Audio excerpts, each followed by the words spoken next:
ওনার সাথে আমার এটা কোনোদিনও ছিল না।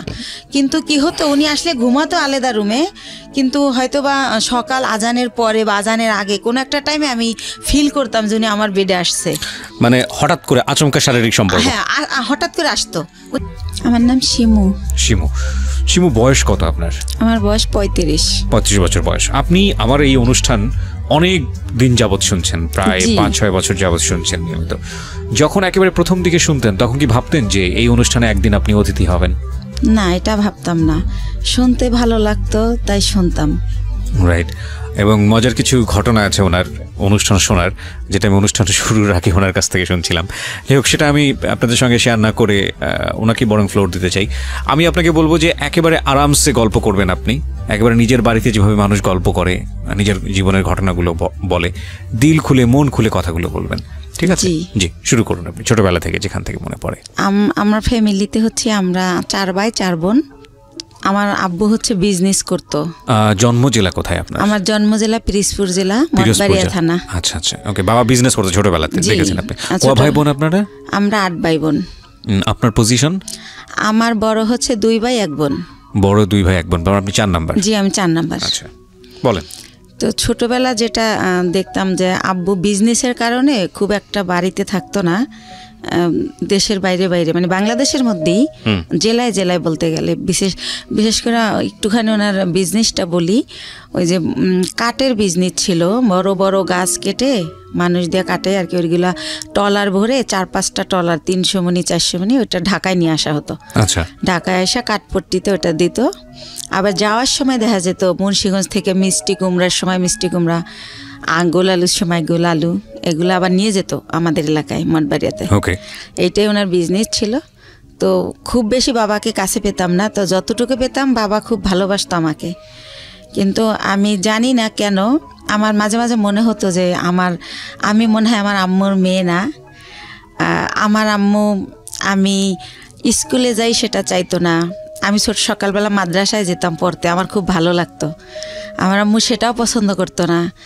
কিন্তু আমার বড় যে ভাই বোন ছিল তারা ঠিকই স্কুলে যেত, পড়াশোনা করতো, তাদের জন্য বাসায় টিচার রেখে দেওয়া হতো। কিন্তু আমার বেলা সেটা হতো না। তো তারপর আমি কিছু অফ করিনি, আমি সে মাদ্রাসায় যেতাম, আরবি পড়তাম, নামাজ পড়তাম। আমি 7 বছর বয়সের কথা বলতেছি, তখনই আমি নামাজ পড়ি। তারপরে পড়াশোনা করি। আমাদের বাড়িটা একটু বলি, আমার বাড়িটাকে সবাই বলে বড় বাড়ি, মানে খুব বংশীয় একটা পরিবার আমাদের। আমার এক দাদা ছিলেন কারিয়ানা পাস, সেজন্য সবাই বলতো কারি সাহেব ওনাকে, উনি চাচাতো দাদা। আর সে কারণেই আমাদের বাড়িতে একটা মসজিদ আছে। এই যে চ্যানেল আইতে রোজার সময় যে মসজিদের কারুকার্য দেখায়, সেখানে আমাদের মসজিদটা সারা বাংলাদেশের মধ্যে নাকি বিশ্বের মধ্যে, আমার এটা মনে নেই, পেপার আসছিল 10 নম্বর স্থান। এটা কি আপনাদের পারিবারিক মসজিদ? পারিবারিক মসজিদ, ছোট্ট একটা মসজিদ, বাট তার কারুকার্য আনকমন, অনেক আগের। সে কারণে এটা এভাবে হাইলাইট দেখানো হয়েছে। জি, তারপরে প্রাইমারি স্কুল আমাদের বাড়ির উপরেই। তো ওই স্কুলের আবার টিচার আমার ফুফুরাই, এরকম গভর্নমেন্ট স্কুল এটা। তো স্কুলে দেখা যেত আমি খুবই একটু মানে ছেলেদের মতো আমার চলাফেরাটা ছিল।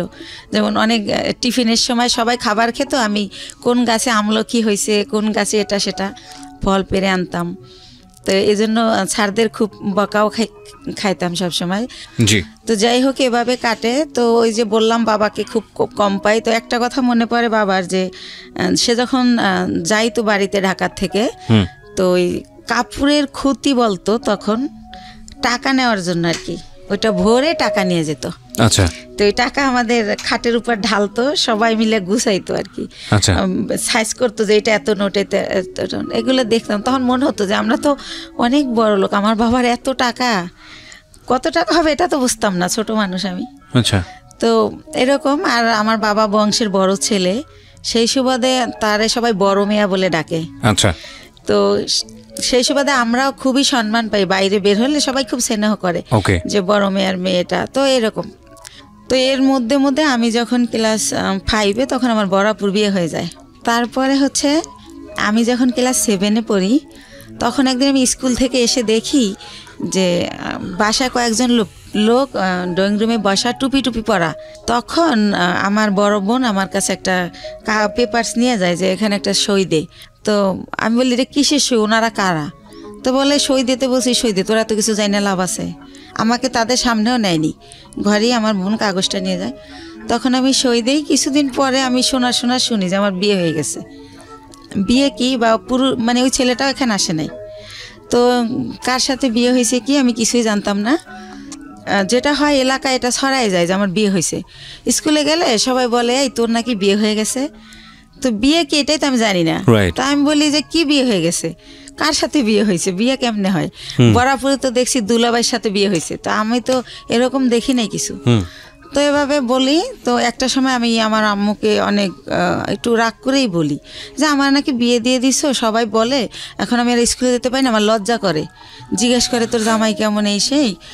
তো আম্মু বলে যে এত কথার দরকার নেই, বিয়ে হয়েছে কিনা সময় হলে বুঝাই বলবো। তখন আপনি কোন ক্লাসে পড়েন? ক্লাস 7 এ। ক্লাস 7 এ পড়েন। আচ্ছা, ছোটবেলা। তো এটা আপনাকে কিছুই বলা হয়নি, শুধু বলছে সিগনেচার করো? এরকম কিছুই হয় না, শুধু সিগনেচার। ধর্মীয় বিধান মতে এটা বিয়ে না। মানে আপনারা যদি বিয়েটাকে যদি আপনারা ধর্মীয় বিধানের জায়গা থেকে বলেন, আমাদের ধর্ম অনুসারে এটা বিয়ে হয়নি। এটা আমি ক্ষুদ্র জ্ঞানে বলছি, কিন্তু এটার মধ্যে যদি কোনো সীমাবদ্ধতা থাকে সেটার জন্য আমি ক্ষমা চেয়ে নিচ্ছি। বিশেষ করে এটার ব্যাপারে ভালো বলতে পারবেন যারা ইসলামী স্কলার তারা।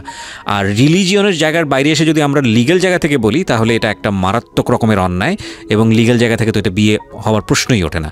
তো সেই জায়গাটা থেকে মেয়েটা যদি ক্লেইম করে যে আমার সাথে এরকম আচরণ করা হয়েছে, তাহলে পরিবারের প্রত্যেকটা সদস্য ফেঁসে যাবেন, আইনগতভাবে ফেঁসে যাবেন। এবং এই কথাগুলো আমি এই কারণেই বলছি যে বাংলাদেশের এখনও এই ধরনের ঘটনা ঘটে। প্লিজ এইসব জায়গা থেকে সাবধান থাকবেন। জি বলুন। তারপরে আম্মু তো এটার আমার কোনো ব্যাখ্যা দিত না। তো যখন আমার আব্বুকে আমি জিজ্ঞেস করি যে আব্বু বউ সাজে, শাড়ি পরে, 2জন বর বউ থাকে, তারপরে বিয়ে হয়, তো আমার বলে বিয়ে হয়েছে, তো কই এগুলো তো কিছু করেন নাই। তখন আব্বু বলে যে নাবালক যদি হয় মেয়ে, সেই ক্ষেত্রে গার্জিয়ানরাই সব, তুমি তো নাবালক, সেজন্য তোমার এগুলো হয়নি, বড় হও তখন এরকমভাবে আবার অনুষ্ঠান করবো আমরা। তো এতটুকুই জানা হয়। তো এর মধ্যে কি হয় যে আমি যখন ক্লাস 8-এ, তখন ওই লোকের আর কি ভাই হচ্ছে চেল্লায় আসে ঢাকাতে। তো আসলে আমাকে নিয়ে যাবে ওদের দেশে। তখন যখন কোন লোকের ভাই এটা? ওই আমার হাজবেন্ডের ভাই। হাজবেন্ডের নাম কি ছিল? হাজবেন্ডের নাম ছিল জাহিদ। আচ্ছা, তো জাহিদের ভাই মানে আপনার ভাসুর? জি, আমার ভাসুর। আচ্ছা। তো উনি আর কি আসে ঢাকাতে, তো আমাকে নিয়ে যাব ওনার সাথে। তো আমার আবার একটা অভ্যাস ছিল, এটা ভুলে গেছি বলতে, যে ছোটবেলা খুব বেড়ানের শখ, কেউ গেলেই তার পিছে পিছে চলে যেতাম। আব্বু কোথাও যেতে নিলে আব্বুর পিছে, হয়তো খালি গায়ে আমি, কিন্তু দৌড় দিতাম যে আমার নিয়ে যাও। তো শুনলাম একটা দেশে যাব, নতুন একটা দেশ, ওদের বাড়ি পাবনা জেলাতে। তো আমি খুব খুশি, তো ওনার সাথে গেলাম। তো যাওয়ার পরে গ্রামে যেটা হয়, সবাই শুনছে যে আমি জাহিদের ওয়াইফ। তখন সবাই বলে যে মেয়ে, এত সুন্দর একটা মেয়ে, ওই সময় তো ছোটো ছিলাম, সুন্দর ছিলাম, তো এত সুন্দর একটা মেয়ে পাগলটার সাথে কিভাবে দিল এর বাবা মা। আবার মেয়েটার একাই পাঠাই দিয়েছে, কেউ আসে নাই। কিন্তু পাঠাইছে অন্য সেন্সে, এটা আমার বাবার ফ্রেন্ডের বাড়ি, ওই সেন্সে পাঠাইছে। কিন্তু লোকজন সবাই জানে যে বউ হিসেবে আসছে, এটা জানছে গ্রামের মানুষ। তো এভাবে বলে, আমি তো সেম পুকুরে ডুবাচ্ছি, দৌড়াচ্ছি, শ্বশুর বাড়ি, তো ওইরকম বুঝতেছি না। তো ওনারা মা ডাকতে হবে, তো সেইভাবে আগে আন্টি ডাকতাম, এখন মা ডাকি শাশুড়িকে। ওটা বলে দিয়েছে যে ওনাকে মা ডাকবা? হ্যাঁ, বলে দিয়েছে। আমার আম্মু বলে দিয়েছে ঢাকা থেকে, তুমি আগে যখন আসতো তোমার আঙ্কেলের ওয়াইফ আন্টি বলতা, আঙ্কেল বলতা, এখন বাবা আর মা বলবা। তো আপনি জিজ্ঞেস করেননি বাবা মা কেন বলবো? ওই যে বিয়ে হয়েছে তার ছেলের সাথে। না, কিন্তু সেটা তো আপনি তখনও জানেন না। জানি বলতে সে তো মুখে বলতো যে বিয়ে হয়েছে। ও আচ্ছা আচ্ছা। আপনিও প্রশ্ন করেননি যে ঠিক আছে বিয়ে মানে বিয়ে? ওকে, তো আমি আসলে ভাইয়া জানতেন না, বুঝতেন না। জি, রাইট। তো তারপরে হচ্ছে আমি আমার শাশুড়িকে জিজ্ঞেস করি যে মা, সবাই যে বলে যে পাগলের কাছে বিয়ে দিছে, পাগলকে? তো বলে আরে ও হচ্ছে জাহিদের কথা বলে। তো আমি বলছি ওনারা সবাই পাগল বলে কেন? তো বলে ও হচ্ছে ঠিক মতো গোসল করে না, পুকুরে ডুবায়, মাঝে মাঝে খেলতে অন্য অন্য জেলায় চলে যায়, ফুটবল খেলে, তো সেজন্য সবাই পাগল বলে, মানে খুব ভালোভাবে থাকে না, অপরিষ্কার একটু থাকে। তো এইভাবে আমাকে যেটা বুঝালো, তো এইভাবে বুঝলাম, কয়েকদিন বেড়ালাম, তারপর আবার আমার আব্বু যাই নিয়ে আসলো আমাকে। তখনও জাহিদের সঙ্গে আপনার দেখা হয়? না, দেখা হয়নি, ওনাকে আমি দেখিনি। তো আমি জানি না উনি কই, বা আমার ওই তো কিউরিওসিটিও নাই। এক্স্যাক্টলি। তো আমি আবার ঢাকা চলে আসলাম। আসার পরে আমার ওই যে মাথার মধ্যে ঢুকছে গ্রামে যে একটা পাগলের কাছে আমার বিয়ে দিছে, ওইটা আমার মাথার থেকে আর সরতেছে না। আমি পড়াশোনা করতে পারতেছি না, স্কুলে যাইতে পারতেছি না, হয়তো ক্লাসে আসি ম্যাডাম কি বলতেছে আমি শুনি না, এরকম হয়ে যাচ্ছি, মানে কীরকম জানি। তো তখন এরকম হওয়াতে আমার আম্মু আব্বুকে বললো যে হয়েছে, ওদেরকে একটা বাসা টাসা ভাড়া নিয়ে আলাদা করে দাও, তোমার মেয়ে শুধু প্রশ্ন করে, পড়ালেখা করতে চায় না। আমার নাকি আমার আম্মুর নাকি ক্লাস 5-এ বিয়ে হয়েছিল, আমার আব্বু বড় টড়ো করে তারে সংসার করছে। তো আমার আম্মু বলতেছে আমারও তো ক্লাস 5-এ বিয়ে হয়েছে, কই আমি তো তোর মতো করিনি, তুই তো আমার চেয়ে বড়, তুই তো 7-এ পড়িস।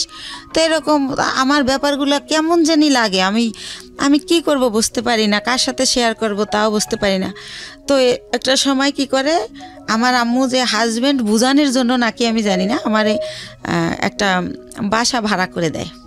আমি ক্লাস 8-এ বাসা ভাড়া করে ফার্নিচার দিয়ে ওনার সাথে আমারে দেয়, উনি আনে। এই প্রথম ওনাকে আমি দেখি, একটা অনুষ্ঠানও করে ঘরোয়াভাবে নিজেদের আত্মীয় স্বজনের করে, ওই বাসাটা আমারে দেয়। মৌলবি পড়ে যে মৌলবি এনে যে কবুল বলতে হয় সেটা করিয়েছে আপনাকে?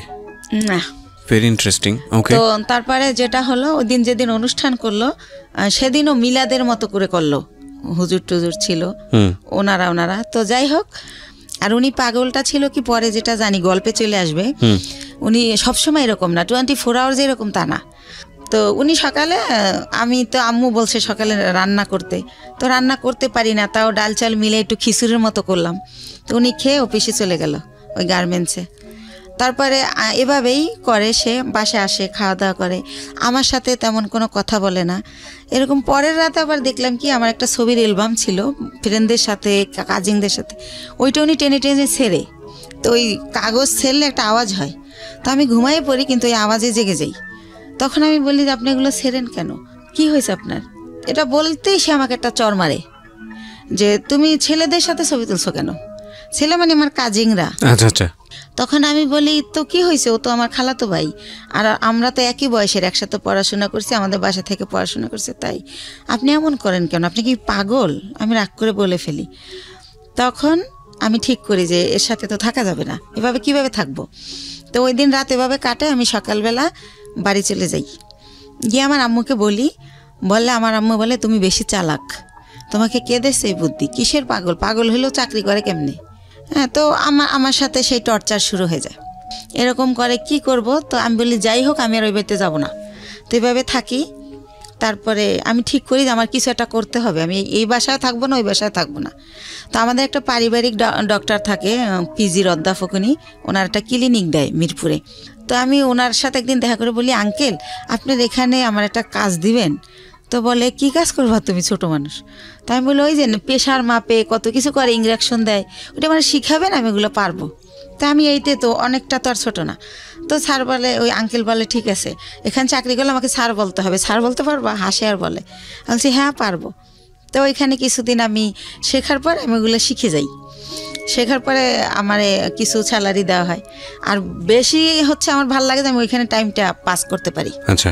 তো এইভাবে চিন্তা করি। আপনি নিজের বাড়ি থেকে করছেন? হ্যাঁ, শ্বশুর বাড়িতে যাচ্ছেন না, ওই বাসায় আমি যাই না। তো বাবার বাড়ি থেকেই করছি, বাবার বাড়ির কাছেই, যেহেতু সেকেন্ড কলোনি থেকে মাজার খুব দূরে না। তো এভাবে করি। তো আমার বাবা জানতে চায় কেন করি, আমি বলি যে ডাক্তারি পোশাক, নার্সের পোশাক আমার ভালো লাগে, তো তাই করি, আমার খুব ভালো লাগতেছে। তো পড়াশোনার কি হবে, আমি না পড়াশোনা চলবে, সমস্যা নেই। তো এভাবে যাইতে থাকে। তো ওই লোকটা একেবারে অসুস্থ হয়ে পড়ে একটা সময়, মানে জাহিদ। আচ্ছা, আপনার হাজবেন্ড? হ্যাঁ, অসুস্থ হয়ে পড়লে ওনাকে অনেক জায়গায় ডাক্তার দেখানোর পর লাস্টে ওই ক্লিনিকেই ভর্তি করে। আঙ্কেলের ভর্তি করলে জিজ্ঞাসা করে আঙ্কেল যে এটা কে, তখন বলে যে আমার হাজবেন্ড, মানে যার অধীনে আপনি চাকরি করছেন। জি জি। ওকে। তো আঙ্কেলের ক্লিনিক, আঙ্কেল ওটার মালিক আর কি। তো বলে যে ওর হাজবেন্ড। তো আঙ্কেল অবাক হয়ে যায় যে ওর আবার বিয়ে হলো কবে, আমি জানলাম না, আর এতটুকু মেয়ে বিয়ে দিয়ে দিয়েছেন, কি করছেন, এই সেই আম্মুকে অনেক প্রশ্ন করে। তো তারপরে বলতেছে উনি আবার আমার চেয়ে তো অনেক সিনিয়র, 12-14 বছরের বড়, জাহিদ। জি। তো এই জায়গাটায় হচ্ছে আঙ্কেল আমার বাবা মাকে অনেক রাগই করে, যেহেতু পারিবারিক ডক্টর, সেভাবে একটা তাদের ভালো রিলেশন। তখন আমাকে সেই বলে যে তুমি হচ্ছে পরীক্ষা দিবা, স্কুল করতে হবে না, তুমি কাজ শেখো, তোমার ভবিষ্যৎ তুমি করো, এর কন্ডিশন ভালো না, কোন সময় কি হয়ে যায় বলা যায় না, স্যার আমাকে বলে। তখন আমি স্যার ডাকা শুরু করি যখন আমি ওখানে জব শুরু করি। তো তারপরে যেটা হয় যে আমার আব্বু ওনাকে ভারতে নিয়ে যায় ট্রিটমেন্টের জন্য, যেহেতু আমাকে বিয়ে দিয়ে ফেলছে।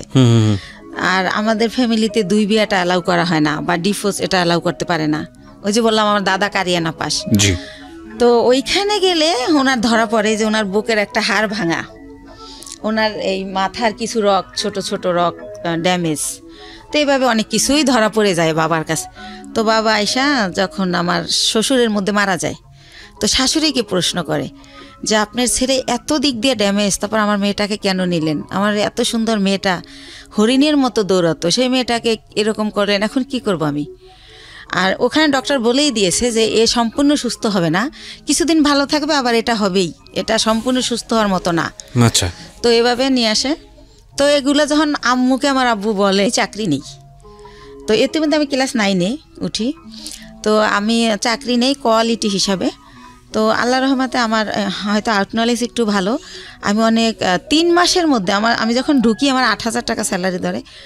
3 মাস পরে আমার স্যালারি 15,000 হয়ে যায়। আমার একটা লাইনের দায়িত্ব দিয়ে দেয়, লাইন শিপ বলে ওটাকে। তো এভাবে ও জব করে, আমিও জব করতে থাকি। তো ভালো এরকম। তো ওই ওইখানে আবার 3 বাইয়ের গার্মেন্টস।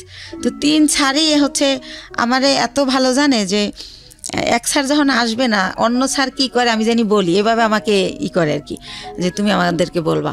তো এভাবে স্যাররা আমার এক্সট্রা কিছু টাকা দেয়, এমনিতেই, আমি চাই না, দেয়। আর আমি খুব কর্মঠ, খুব মন দিয়ে কাজ করি, এটা তাদের চোখে পড়ে। বা ডে বাই ডে আমি এত ইমপ্রুভ করি যে যারা 3 বছর চাকরি করে এত উন্নতি করে নাই। তো এভাবে স্যাররা খুবই ভালোবাসে আমাকে। তো এর মধ্যেই হচ্ছে আমার বেতন মোটামুটি 20,000-এর উপরে হয়ে যায়, এই এক্সট্রা টাকা নিয়ে, ওভার টাইম নিয়ে। এর মধ্যে ওই লোকটা আবার অসুস্থ হয়ে যায়, এমন অসুস্থ যে একদম হলুদ হয়ে যায়, একদম খারাপ অবস্থা হয়ে যায়। তো তখন আমার বাড়িতে নিয়ে যায় ওই মিরপুরে, নিয়ে আমার মা বোনেরা লতা পাতা জন্ডিস হিসাবে রস করে খাওয়ানো, ডাক্তার দেখানো, এগুলো করতে থাকে। এর মধ্যে ওই লোকের 3 মাস পর্যন্ত আমার কারণে মালিকে বেতন দেয় এমনি। আচ্ছা। যেহেতু আমারে ভালো জানে তারা মেয়ের মতো, সে কারণে বেতন দেয়। ওই লোককে মানে আপনার হাজবেন্ড? আমার হাজবেন্ড একই গার্মেন্টসে কাজ করতো? জি, একই গার্মেন্টসে কাজ করি। ওকে। এই যে আরো কিছু ওনার কিছু সিমটম ছিল। রাতের বেলা হঠাৎ করে মানে আমি ঘুমের মধ্যে দেখতাম কি সে মানে ভৌতিকভাবে আমার দিকে তাকায় আছে, ঘুমের থেকে উঠে। মানে ওনার দাঁতগুলো খুব বড় বড় ছিল, আর ওনার হচ্ছে উনি অনেক চেকন ছিল, অনেক লম্বা ছিল। তো উনি যখন খালি গায়ে এরকম করতো মনে হতো ভূত। তো আমি খুব ভয় পেতাম। তো ভয় পেলে কি হবে, আমি আবার ছোটবেলা থেকে তো কোরআন পড়তাম, নামাজ পড়তাম। তো ওইভাবে আবার দোয়া টোয়া পরে আবার ঘুমাই যেতাম। যেহেতু আমার অফিসটা ছিল সকাল 8টা থেকে রাতের 10টা পর্যন্ত, তো অনেক হার্ডওয়ার্ক করা হতো, রাতে খুব ক্লান্ত থাকতাম। তো আমি আর কেউ বলা বন্ধ করে দিলাম, কারণ ফার্স্ট দিকে যখন এর কথা বলতাম কেউই তো অ্যালাউ করতেছে না, আমাকে কেউ বুঝতেই আসে না। তো যাই হোক, এভাবে হয় আমার হচ্ছে। এভাবে চাকরি করতে করতে 2001 সালে আমি হচ্ছে 2000-এর শেষের দিকেই আমি কনসেপ্ট করি, অফিসে মাথা ঘুরে পড়ে যাই। তখন আমারে হচ্ছে পরীক্ষা নিরীক্ষা করে ডাক্তারের কাছে নিয়ে দেখে যে আমার বাচ্চা পেটে। জি। তো বাচ্চা পেটে দেখলেও আমি অসুস্থ, ওষুধ খাচ্ছি, রেস্ট, যখন মাথা ঘুরে যায় নামাজের রুমে রেস্ট নিচ্ছি, যেহেতু স্যাররা আমার ভালো জানে। তো সেভাবে আমি আমার জবটা চালিয়ে যাই। তো যখন 6 মাস হয়ে যায় তখন আমি আর পারি না, নিজের সাথে আর যুদ্ধ করতে পারি না, তখন আমি জবটা ছেড়ে দেই। তো এর মধ্যে আমার মোটামুটি বেশ কিছু টাকা সঞ্চয় হয়ে যায়। তো জবটা ছেড়ে দেওয়ার পর আমার বেবিটা যখন হয় 2001 সালের মানে জানুয়ারি মাসের 31 তারিখ রাত 12:30টায় হয় আমার ছেলেটা। সেখানেও বলি, আমাকে যখন একটা প্রাইভেট ক্লিনিকে নেয়, অন্য লোকে নেয়, আমার হাজব্যান্ড নেয় না। আর আমি যে প্রেগনেন্ট, এই সময়টা আমার মার আমাকে একটু সময় দেওয়া উচিত, আমার কাছে থাকা উচিত, কিন্তু আমার মা সেটা করে না। তো সে কারণে আমি ওই ভাড়া বাসায় থাকি, মার কাছে আর থাকি না। তো আমি যখন আমারে অন্য মানে ভাড়াটিয়ারা নিয়ে যায় একটা ক্লিনিকে, সেখান থেকে আমার অবস্থা খারাপ দেখে, যেহেতু আমার বয়স কম, সেজন্য আমার অবস্থা খারাপ হয়ে যায়, বা আমার খাওয়া দাওয়া হয় না ভালো। তো আমার ঢাকা মেডিকেল নিলে তখন ডক্টররা বলে যে ইমিডিয়েটলি সিজার করতে হবে, না হলে বাচ্চা মা কাউকে বাঁচানো যাবে না। তো সিজার করবে, হাজব্যান্ডের সিগনেচার লাগবে। এখন হাজব্যান্ড কোথায়? তখন উনি আবার ওই অসুস্থ থেকে সুস্থ হয়ে মোটামুটি অফিস আবার যায়, ওই কোম্পানি আবার অফিসটা পুরান ঢাকায় নিয়ে যায়, সেখানে উনি জব করে। তো ওনাকে বারবার বলা হয় যে আপনি আসেন, আপনার সিগনেচার ছাড়া অপারেশন হবে না। বলে কেউ একজন দিয়ে দিলি হয়, আমি যাব না, সে আর যাই না। তো এক পর্যায়ে আমার যে এক ভাইয়া, ওই যে বললাম যে আগে জব করতাম একসাথে, ওই ভাইয়াটা হাজব্যান্ডের জায়গায় সিগনেচার করে। তো আমার সিজারে আমার ছেলেটা হয়। আপনার ছবি দেখাবো না, আমি নিয়ে আসছি মাশাল্লাহ।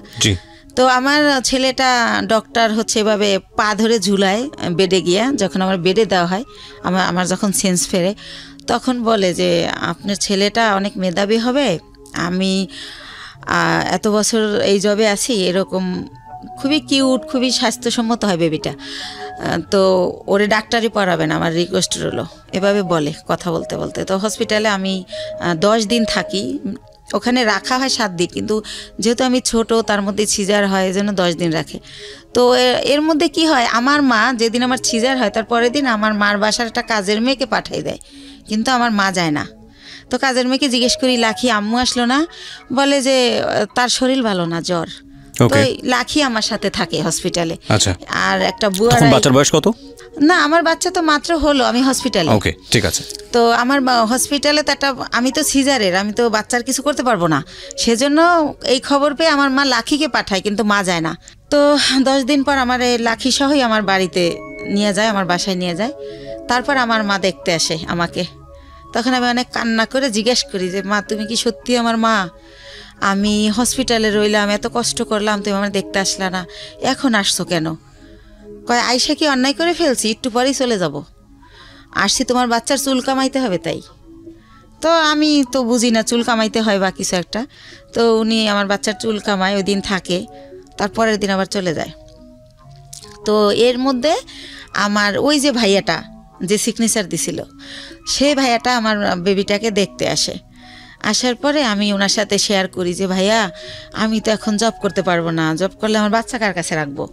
তাহলে আমার তো কিছু টাকা আছে, আপনি কি আমার টাকাটা নিয়ে কোনো ব্যবসা করতে পারেন, এরকম যে আপনিও ব্যবসাটা করলেন, আমারে কিছু দিলেন যাতে আমি চলতে পারি বাচ্চা নিয়ে। তো উনি আমার সবই জানে, আমার কষ্টের কথা। তো বলে আচ্ছা দেখা যাক কী করা যায়। তো উনি আবার 1 সপ্তাহ পরে আয়সা বলে, শিমু একটা ব্যবসা খুঁজে বের করছি। কি? এক্সেসরিজ ব্যবসা, গার্মেন্টসের মাল কিনে আমরা গার্মেন্টসে দিব। তো আমি তো বুঝি না এক্সেসরিজটা। তো উনি আমার বুঝাই বলে যে পলিথিন, কার্টন, লেবেল, হ্যান্ডটেক, এইসব। তো কত টাকা লাগবে ভাইয়া? তো বলে তোর কাছে কত টাকা আছে সেটা বল। তাই আমি বলি আমার কাছে মনে হয় 60-70 হাজার টাকা আছে, এটা হবে? তো বলে যে হ্যাঁ, এটা দিয়েই শুরু করি, প্রথম দেখি কি হয়। তো আল্লাহ রহমতে উনি শুরু করলে প্রায় আমার খরচও চালায়। এরপরে উনি 6 মাস পরে বলে যে প্রায় আমাদের পুঁজি হয়ে গেছে 3 লাখ টাকার মতো 6 মাসের মধ্যে। তো অনেক ভালো লাভ। তো তখন বলে যে আরও টাকা ইনভেস্ট করলে ভালো হতো। তো আমার বাবার দেওয়া কিছু গয়না থাকে আমার, সেই গয়নাগুলো আমি বিক্রি করে আরও টাকা ওইখানে ঢুকাই। তো এরকম করতে করতে আমার বাচ্চাটা, মানে আমার ছেলেটার বয়স হয়ে যায় 2 বছর। 2 বছর, ওকে, 2 বছর হয়ে যায়। তো আল্লাহ রহমতে ভালোই আছি, ভালোই চলতেছি, ব্যবসা খুব ভালো হচ্ছে। তো এভাবে তো আমি বলি যে ভাইয়া এখন একটা অফিস নেন, তাহলে আরও ভালো হবে। তো ভাইয়া কি করে, একটা আরামবাগে ছোট একটা অফিস ভাড়া নেয়, কার্ড ছাপায়, ভিজিটিং কার্ড, কোম্পানির একটা নাম দেয়, স্বদেশ ইন্টারন্যাশনাল। তো এইভাবে একটা নাম দিই আমরা। তো তারপরে যেটা হয় যে ব্যবসা কি হয়, যে টাকা যায় তার চেয়ে আমরা 3 ডবল মাল বাকি আনা যায়। ধরেন 1 লাখ দিয়ে 3 লাখ টাকার মাল বাকি আনা যায়। এভাবে আমরা আবার কোম্পানির মাল দেই। এভাবে করতে করতে আল্লাহর রহমতে আমাদের পুঁজি প্রায় 30-40 লক্ষ টাকা হয়ে যায়। যেহেতু আমরা কম পুঁজি খাটাই ভালো ব্যবসা করতেছি, যেহেতু আমাদের লেনদেন ভালো। এর মধ্যে আমাদের 3টা কর্মচারী নিয়ে নেয় ভাইয়া, একটার নাম স্বপন, একটা বাপ্পি, আর একটা রেজা। তো এভাবে ভালো ব্যবসা চলতেছে। তো আমার ছেলেটা 2 বছর যখন হয়, ও একা একা পেন্সিল খাতা দিয়ে বসাই দিয়ে খেলতে, দেখি যে ও সরোয়া লিখে ফেলে। এভাবে তো দেখি যে আব্বু এরকম করো, তো লেখে। তো তখন আর ওরে আমি বলি আমার ভাইয়াকে যে ভাইয়া ওরে না স্কুলে দিয়ে দেই, কিন্ডারগার্টেনে, ও তো লেখা শিখে গেছে। কয় দূর হবো কা, এত তাড়াতাড়ি না। তো এরকম করতে করতে আমাদের বাসায় একটা ম্যাডাম ভাড়া থাকে পাশের ফ্ল্যাটে। তো ম্যাডামকে বলি, ম্যাডাম কয় ওর পরীক্ষা দেওয়া লাগবে না, এমনি নিয়ে যায় নাইসেন, ভালো হবে, এতে ওর শেখা হলো, সামনের বছর ভর্তি করবেন। তো এইভাবে নিয়ে যেতাম, আসতাম, ফিটার নিয়ে যেতাম ব্যাগে করে, ওর ফিটার খাওয়াতাম টিফিনে। তো এভাবে ওরা সবাই আদর করে। ওর নাম হীরামণি। তো ওর নাম হীরা, তো আদর করে সবাই হীরামণি ডাকে। তো এরকম একটা পজিশনে আমার বাবা শোনে যে আসলে আমার বেশ কিছু টাকা হয়েছে, আমি ভালো বিজনেস হচ্ছে আমার, আমি খুব ভালো আছি। তো আমার বাবা আমাকে বলে কি যে ওই যে কারি দাদু, সেই দাদু মারা গেছে, দাদুর ছেলেরা সব আমেরিকায় সেটেল, তো তাদের কিছু জমি বিক্রি করে চলে যাবে, একেবারেই কম দামে দিয়ে দিবে যদি নিজেরা নেয় যারা বেলাডের। তো আমার বাবা আমাকে বলে যে হচ্ছে এরকম জমি বিক্রি করবে, তো তুমি কি কিনবা? তো আমি ভাইয়ের সাথে আলাপ করি। তো ভাই বলে যে জমি তো আর কিনলে ফালানো যায় না, কিনতে পারিস যেহেতু কম দাম। তো মাত্র 1 বিঘা জমি মাত্র 45,000 টাকা দাম। তো ওই 45,000 টাকা দিয়ে আমার বাবাকে আমি দেই, আমার বাবা জমিটা আমার নামে কিনে। আমি যাইও না, দেখিও না, ওই আমাদের পিরিজপুরে আর কি, মঠবাড়িয়াতে। তো এইভাবে আমার জমিটা হয়। তো এরকম এর মাঝে মাঝে ওই যে লোক, এর আর একটা কথা ভুলে গেছি, এরপরে কি হয়, আমার বেবিটার যখন বয়স 1 বছর, তখন সবাই বলে যে একটা বেবি হয়েছে, এখন ভালো হয়ে যাবে। তো উনি মাঝে মাঝে নাই হয়ে যায়, আবার চলে আসে, এভাবে আপ অ্যান্ড ডাউন চলতে থাকে। তো অনেকে বলে যে বিজনেসে ঢুকাইতে, তো আমি দেই না, কারণ তো ওনার তো ব্রেন ঠিক নাই, তো সেজন্য দেই না। যে না, উনি মাঝে মাঝে জব করে, আবার চলে যায়, আবার আসে। তো উনি কি করে, ঈদ যেমন প্রথম ঈদ আমার বেবি হওয়ার পরে, তো ঈদের দিন উনি হচ্ছে চান রাতের দিন, ওনার এক ভাগ্নে আমার এখানে জব করে, যেটার নাম বললাম রেজা, আর একটা থাকে ভাগ্নে আনোয়ার। তো চান রাতের দিন ওরা বাসায় আসছে, তো রাত অনেক হয়েছে। আমি বলি, এই তো আনোয়ারে জিজ্ঞেস করি, তোমার মামা বাসায় আসবে না? বলে না। আমি বলছি কেন, কোথায় গেছে? কয় ওনার এক ফ্রেন্ড আসছিল কুমিল্লা থেকে, সম্ভবত উনি কুমিল্লা চলে গেছে। তো এর আগেও একবার ফার্স্ট ঈদে এরকম করে, উনি চান রাতের দিন নাই হয়ে গেছে। তো উনি আবার কোরবানির আগে ব্যাক করে, এতদিন উনি কই ছিল জিজ্ঞেস করলে অ্যান্সার করে না। তো সেম কাহিনী আমার ছেলে হয়েছে, আমার ছেলের বয়স 1 বছর, আমার ছেলের ফার্স্ট ঈদ উনি এরকম চান রাতে আসে নাই। তো আমি বললাম যে আগে আসে নাই, সেটা একটা ব্যাপার ছিল, এখন তো একটা ছেলে আছে, তা উনি গেল কোথায়? তো এভাবে জানতে জানতে জানি যে উনি কুমিল্লা চলে গেছে। কিন্তু ওনার একটা ব্যাপার ছিল যে উনি কোথায় যেত এটা বলে যেত না কখনো, ওনার মনে হয়েছে উনি চলে গেছে, আবার কেন জানি মনে হয়তো উনি ব্যাক করতো, উনি এই টাইপের ছিল। তো এভাবে কিন্তু আমার বাবা ওই সম্পত্তিতে আমার নামের জায়গায় স্বামীর নাম ইউজ করতে হয়, কাগজের তো একটা আছে, ফর্মালিটি আছে সেই ক্ষেত্রে। তো এভাবে করতে করতে 2007 সাল খুবই ভালো চলতেছি। 2007 সাল হয়ে গেল, আমাদের বিজনেস আরও অনেক বড় হলো, সরকারিভাবে এলসি করা হলো। তো এভাবে করতেছি। এর মধ্যে হচ্ছে ওই যে ভাইয়া যে প্রধান ছিল বিজনেসের, সব কিছু দেখাশোনা করতো, ওনার নাম হচ্ছে দুলাল, ওনার বাড়ি উজিরপুর থানায়, সানুহার গ্রাম। তো ওনারে আমি আমার আপন ভাই, ব্লাডের চেয়েও বেশি, মানে ওনারে আমি অনেক রেসপেক্ট করতাম। উনি বাসায় আসলে আমার মনে হতো আমার ফ্লোরটা বইতে কাঁপে, কারণ মাথায় কাপড় না থাকলে বলতো মাথায় কাপড় নাই কেন, একটু হেসে কথা বললে, একটু জোরে হাসলে বলতো মেয়ে মানুষ এত জোরে হাসে কেন, বা এসে জিজ্ঞেস করতো 5 ওয়াক্ত নামাজ পড়ছিলি তো। খুব শাসন করতো, ইসলামিক মাইন্ডেড ছিল, চারিত্রিক বৈশিষ্ট্য খুব ভালো ছিল। তো ওনারা অনেক রেসপেক্ট করতাম। তো উনি ছিল আমার সব কিছু। কোথায় কি, আমি তো আর অত বুঝি না, মেয়ে মানুষ, বিজনেসটা উনি করতো, কিন্তু টাকা পয়সা যখন শর্ট পড়তো আমি ফ্রেন্ড সার্কেল দেখে দাঁড় করতাম, এরকম করে দিতাম, আবার ব্যাংক লোন করতাম, এরকমভাবে চলতো। কখনো গহনা বিক্রি করতাম, এরকম চলতো। তো ভালোই। এর মধ্যে হচ্ছে 2007-এর দিকে উনি ফেরত আসলো ইভেন্ট, তখন আমি ওনাকে কোনোভাবেই রাখবো না। তো আমার বাবা মা সবাই বলল যে হচ্ছে শেষবারের মতো দেখো, এরপরে যদি চলে যায় তাহলে আর আমরাই ওনাকে কোনোভাবে আর অ্যালাউ করব না। তো সেবার উনি 3 মাস ছিল। আচ্ছা, 3 মাস কোথায় যেত আপনি জানতেন না?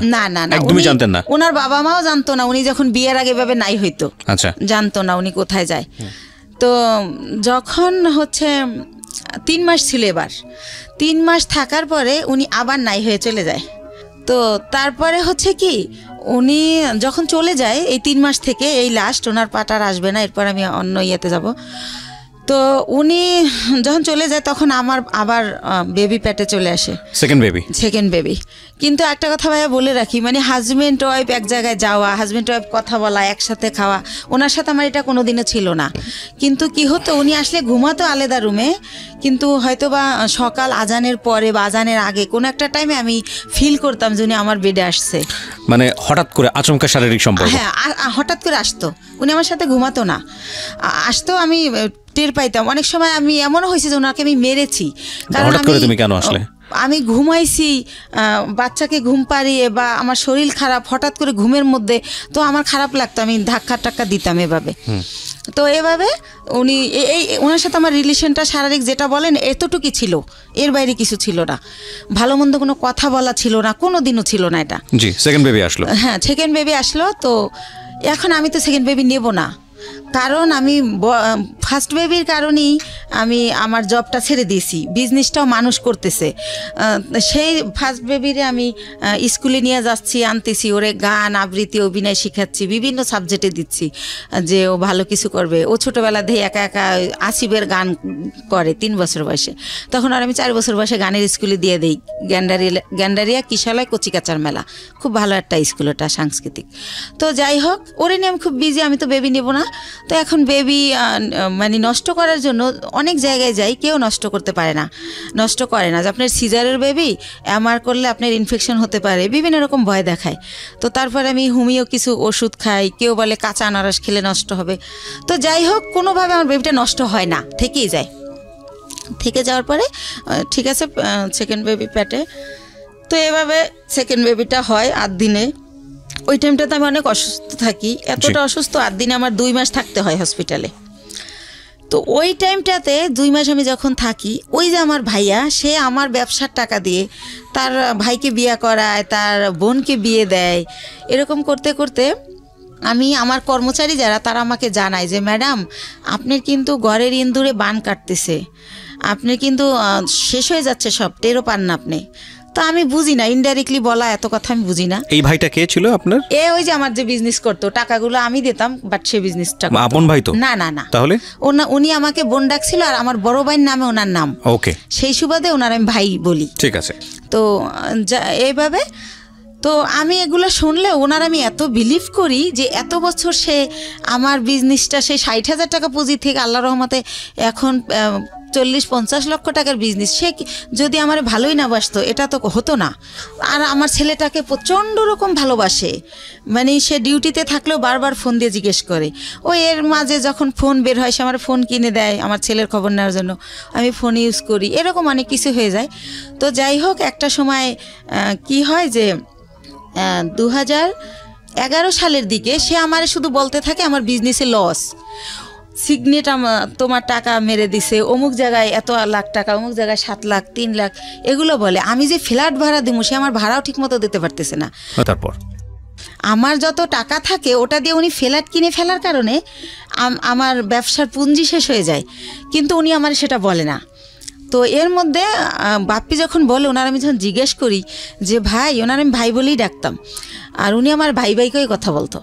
তো ভাই, একটা সত্যি কথা বলবেন, একজনকে শুনলাম আপনি নাকি আমাদের জন্য একটা ফ্ল্যাট কিনছেন। আমি আমাদের জন্য বলি, আমি উনি কিনছে ওটা বলি না, আমাদের জন্য একটা ফ্ল্যাট কিনছেন। তখন হাসে আর কয়, এই গুলশান একটা ফ্ল্যাটের দাম জানিস? কিসের ফ্ল্যাট কিনছি গুলশানে? তুই ভুল শুনছিস।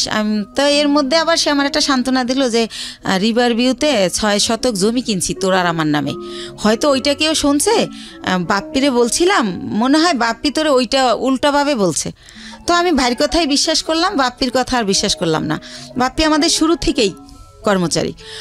তো যাই হোক, এভাবে 12 সালে দেখি যে আমার মানে এমন অবস্থা হয়ে যাচ্ছে, সে 2-3 মাসের ভাড়া একসাথে দিচ্ছে। তারপরে সে হঠাৎ করে বলল যে আমি একটু দেশে যাব, আমার বাড়িতে একটু কাজ আছে, জমি জমার ব্যাপারে, আমি 2 দিনের পর চলে আসব। সে বাড়ি গিয়ে 22 দিন হয়ে গেছে যখন সে আসে না। আর আমি ফোন দিলি বলে এই তো ভাই কাইলে আসবো, পরশু আসবো, এরকম করে। এদিকে কর্মচারীরা বলে যে যাদের থেকে আমরা মাল বাকি আনি ওরা টাকার জন্য তাগেদা দিচ্ছে, আবার আমরা যেখানে টাকা পাবো সেখানে ওরা গেলে টাকা দিচ্ছে না, যে টাকা তো দেবো দুলালের কাছে। তো এভাবে আমি একদিন অনেক কান্নাকাটি করি, ভাই আপনি আসেন না কেন, এরকম এরকম অনেক কিছু বলি। এর মাঝে আমাদের ডিএসএস একটা অফিস নেয়, ওই অফিসটা ছেড়ে আরামবাগেরটা। তো আরামবাগেরটা আমি চিনতাম, ডিএসএস অফিসে আমি কোনো দিন আসি নাই, কারণ যেহেতু ছেলেদের কাজ কারবার সবাই পুরুষ মানুষ, ভাই চাইতো না যে আমি আসি, তো আমি আসতাম না। তো আমি অনেক কান্নাকাটি করি যে ভাই আমার কি সব কিছু শেষ হয়ে গেল, আমার স্বামী দিয়ে আমি সুখ পাইলাম না, আমি চিন্তা করছিলাম আমার ছেলেটাকে আমি মানুষ করব, আপনি তো সবই জানেন আমার জীবনের, এখন আপনি কোথায় গিয়ে লুকাই রয়েছেন, আমার কি হবে এখন, আমি কোথায় যেয়ে দাঁড়াবো।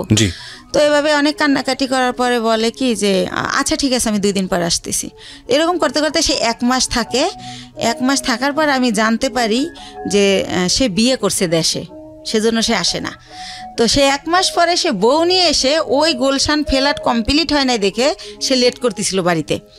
তো যখন সে নিউজ পায় যে ফ্ল্যাট কমপ্লিট, তখন সে বউ নিয়ে ওই ফ্ল্যাটে ওঠে, কিন্তু টাকা কিন্তু তার একটা পয়সাও ছিল না, টোটাল টাকাই কিন্তু আমার ছিল।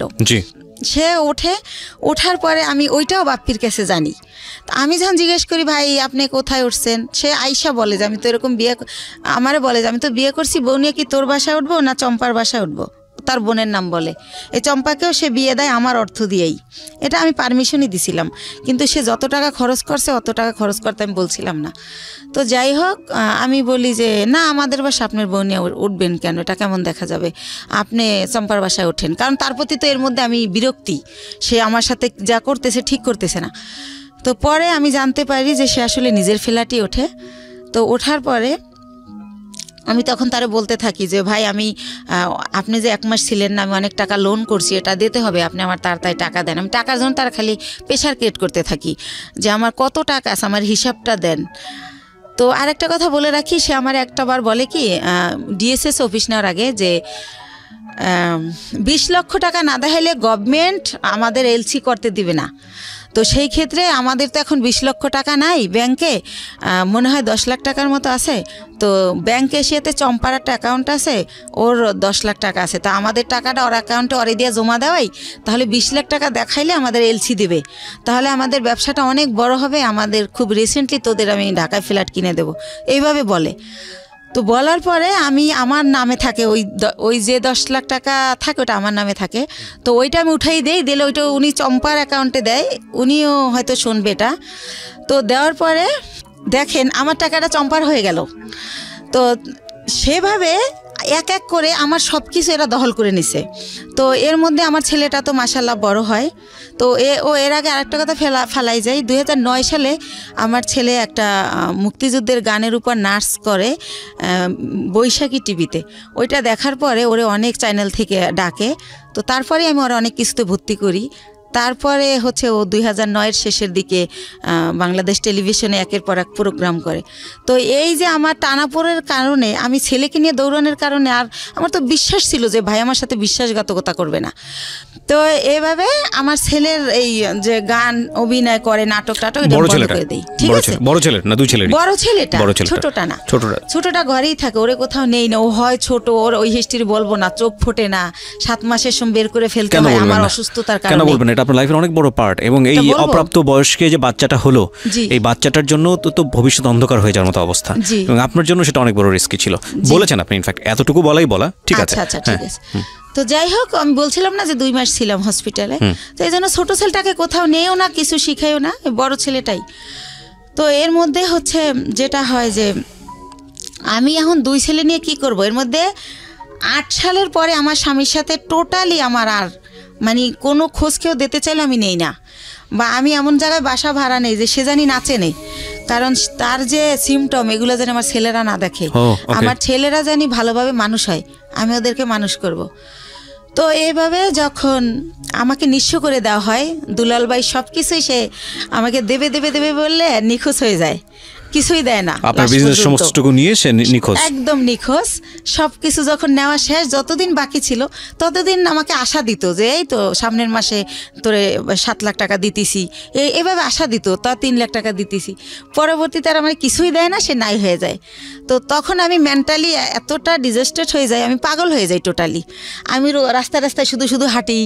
আমি সেই গ্যান্ডারের থেকে বুদ্ধিজীবী শহীদ মিনার যে 34 মাস দুপুরবেলা রোদ্রে আকাশের দিক তাকায় কান্না করি আর আল্লাহর সাথে কথা বলি, আকাশের সাথে কথা বলি যে আল্লাহ তুমি বিচার করো, আল্লাহ আমার অপরাধটা কি, আমার বাবা মামার দিকে তাকাইলো না, আমি অনেক কষ্ট করে একটা বিজনেস করলাম, একজনের বিশ্বাস করলাম, সে এটা করলো, আমার স্বামী এটা করলো, আমার অপরাধটা কি, মানে এটা আমি কারে জিজ্ঞেস করবো পাই না। তো আমি আকাশের কাছে জিজ্ঞেস করি, আকাশের দিক তাকাই তাকাই কান্না করি আর বলি। তো এই টাইমটাতে আমি ভাইয়া 3টা মাস আমি শুধু ওর স্যালাইন খেয়ে বেঁচে থাকি। মানে যখন দেখি আমি আর পারি না তখন একটা স্যালাইন গোলাই আর খাই। আমার ব্যাগে সবসময় পানি থাকে 1/2 লিটার আর স্যালাইন থাকে 4-5টা। তো এভাবে আমি 3টা মাস আমার মনে আছে আমি ভাতের আহার গেলতে পারি না। আমার কি হলো, আমার কি হবে, আমি নিঃস্ব হয়ে গেলাম। দুলাল ভাইরে আর আমি খুঁজে পাই না কোনোভাবে, সে নাম্বার চেঞ্জ করে ফেলে।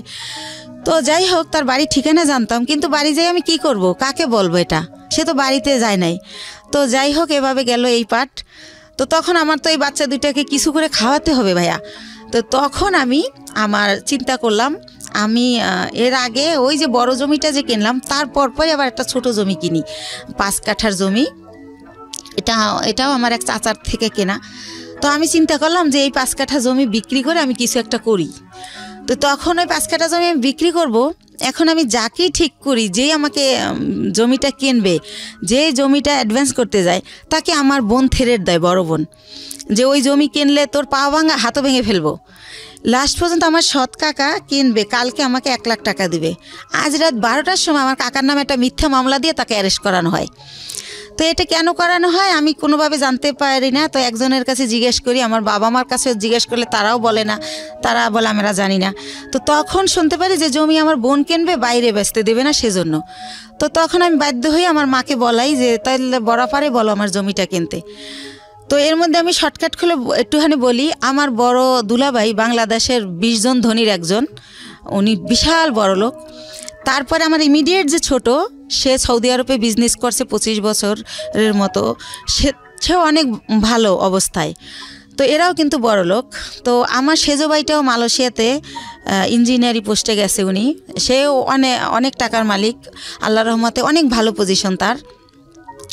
অথচ এই যে আমি যখন তাদেরকে জানালাম যে এরকম দুলাল আমার সব মেরে পলাই গেছে, এখন আমার মৃত্যু ছাড়া উপায় নাই, আমার ঘরে ভাত নাই, আমার ঘর ভাড়া দেওয়ার মতো টাকা নাই, মানে এগুলো যখন প্রকাশ করলাম, তারা আমাকে খুব অপমানজনক কথাবার্তা বলল সবাই। মানে কোনোভাবে কেউ 5 টাকা দিয়েও আমাকে হেল্প করলো না। তো তারপর আমি ডিসিশন নিলাম জমি বিক্রি করার। এখন আমার বোন জমি কিনবে, কিন্তু সে কিন্তু আমাকে 5,000 টাকা দিয়ে হেল্প করলো না। তো যাই হোক, আমি বাধ্য হয়ে রাজি হলাম তাকে জমিটা দেওয়ার জন্য, মাকে দিয়ে বলালাম। তারপরে আমি গ্রামে গেলাম, তারপরে সে একজনকে দিয়ে জিজ্ঞেস করাইলো আমি জমির দাম কত চাই। তা আমার মা আমার শিখিয়ে দিল, তুমি বললো যে আপা তোমার যা ইচ্ছা তাই দিও, তাহলে তুমি বেশি পাবা, দাম টাম চাইও না। তো আমার মার কথাই আমি আমার বোনকে বলি, ওই যাকে দিয়ে বলায় তাকে বলি। তো পরের দিন আমাকে রেজিস্ট্রি করতে নিয়ে যায়, আমাকে কিন্তু 1 টাকাও দেয় নাই, বা কতটুকু জমি বা কত দাম কিছুই বলে নাই। তো ম্যাজিস্ট্রেট যখন জিজ্ঞেস করে আমি বলি যে হ্যাঁ টাকা বুঝে পাইছি। তো উনি আসার পর আমাকে মাত্র 1 লক্ষ টাকা দেয়, দিয়ে বলে যে তোর জমির দাম হচ্ছে 2,35,000, তো আর 1,35,000 টাকা আমি 15 দিন পরে দেবো। তো আমি 1 লাখ টাকা নিয়ে ঢাকায় চলে আসি। কিন্তু ওই যে দুলাল আমার টাকা দেয় না, আমি বাসা ভাড়া ছিলাম, ওই বাসা ভাড়া বেজে যায়, তারপরে ঋণ করে খাই ফ্রেন্ডদের কাছ থেকে, ছেলের খরচ করি স্কুলের। তো এভাবে ওই টাকা ঋণ দিতেই চলে যায় 1 লাখ। তো তখন আমি ব্যবসা আবার কিভাবে করব? তখন আমি আবার আমার বোনকে বলতে বলতে আমার মা বলে যে তুমি বাড়িতে আসো, আবার যাই। তখন আমার বোন আবার আমাকে 1 লাখ টাকা দেয়, দিয়ে বলে যে এই 35,000 টাকা বাকি আছে, এইটা তুই চাবি না, ফোন করে কখনো বলবি না, আমার যখন হবে আমি তোরে ফোন করেই বলবো, তখন তোরে দিয়ে দেব। আচ্ছা ঠিক আছে। তো ভাইয়া, আল্লাহ যার উপরে নারাজ হয় তার হয়তো সব দিক দিয়েই হয়। তো তখন উনি 1 লাখ টাকা দেয়, ওই টাকাটাই না আমি ইন্ডিয়ায় ব্যবসা শুরু করি। তো ব্যবসা শুরু করি ইন্ডিয়ার কসমেটিকের ব্যবসা। কয়েকজন আপার সাথে পরিচয় হয়, তাদের সাথে যাতায়াত করি, এভাবে চলতেছি। হঠাৎ করে আমার ব্যাক পেন শুরু হয়, আমি উঠতে পারি না, বসতে পারি না, খুব যন্ত্রণা। তো বাংলাদেশে যখন ডাক্তার দেখাই, দেখাতে দেখাতে পরীক্ষা নিরীক্ষার পর যেটা বলে যে আমার একটা কিডনি ড্যামেজ হয়ে গেছে। ওহো।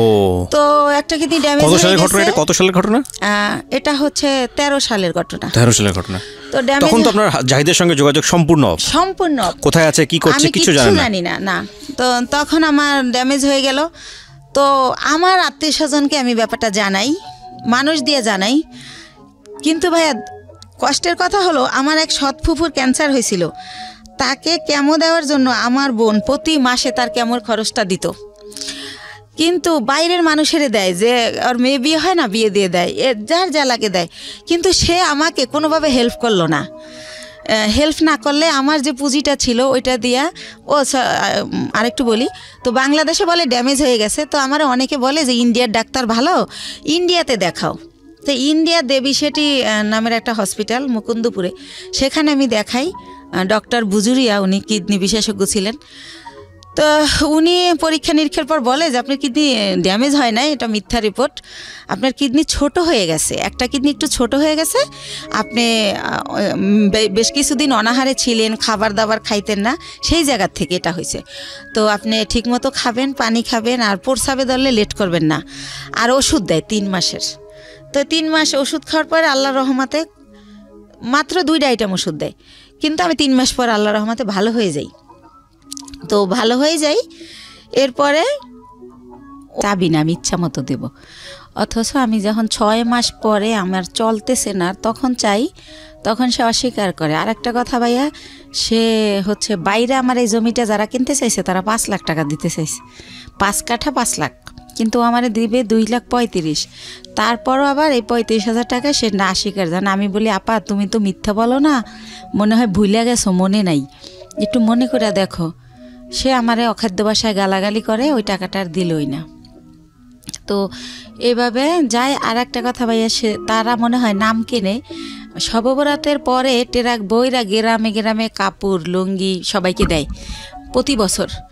তো আমি হচ্ছে 2 বছর আগে, মানে আমার ছেলে তো এবার দিল ইন্টার পরীক্ষা, তো ইন্টার যখন ও ফার্স্ট ইয়ারে ভর্তি করে মরে, তো ওই যে আমি অসুস্থ ছিলাম, আমার অনেক অভাব, তো তখন আমি ওরে বলি যে হচ্ছে আমার ছেলেরে ভর্তি করব কলেজে, ভর্তির তোরা হচ্ছে এমনি বলি ডাইরেক্ট যে তোরা তো সবাই জাকাত দেস, নাইলে তোদের জাকাতের টাকা থেকে আমার কিছু টাকা দে, আমার ছেলেটার ভর্তি করি।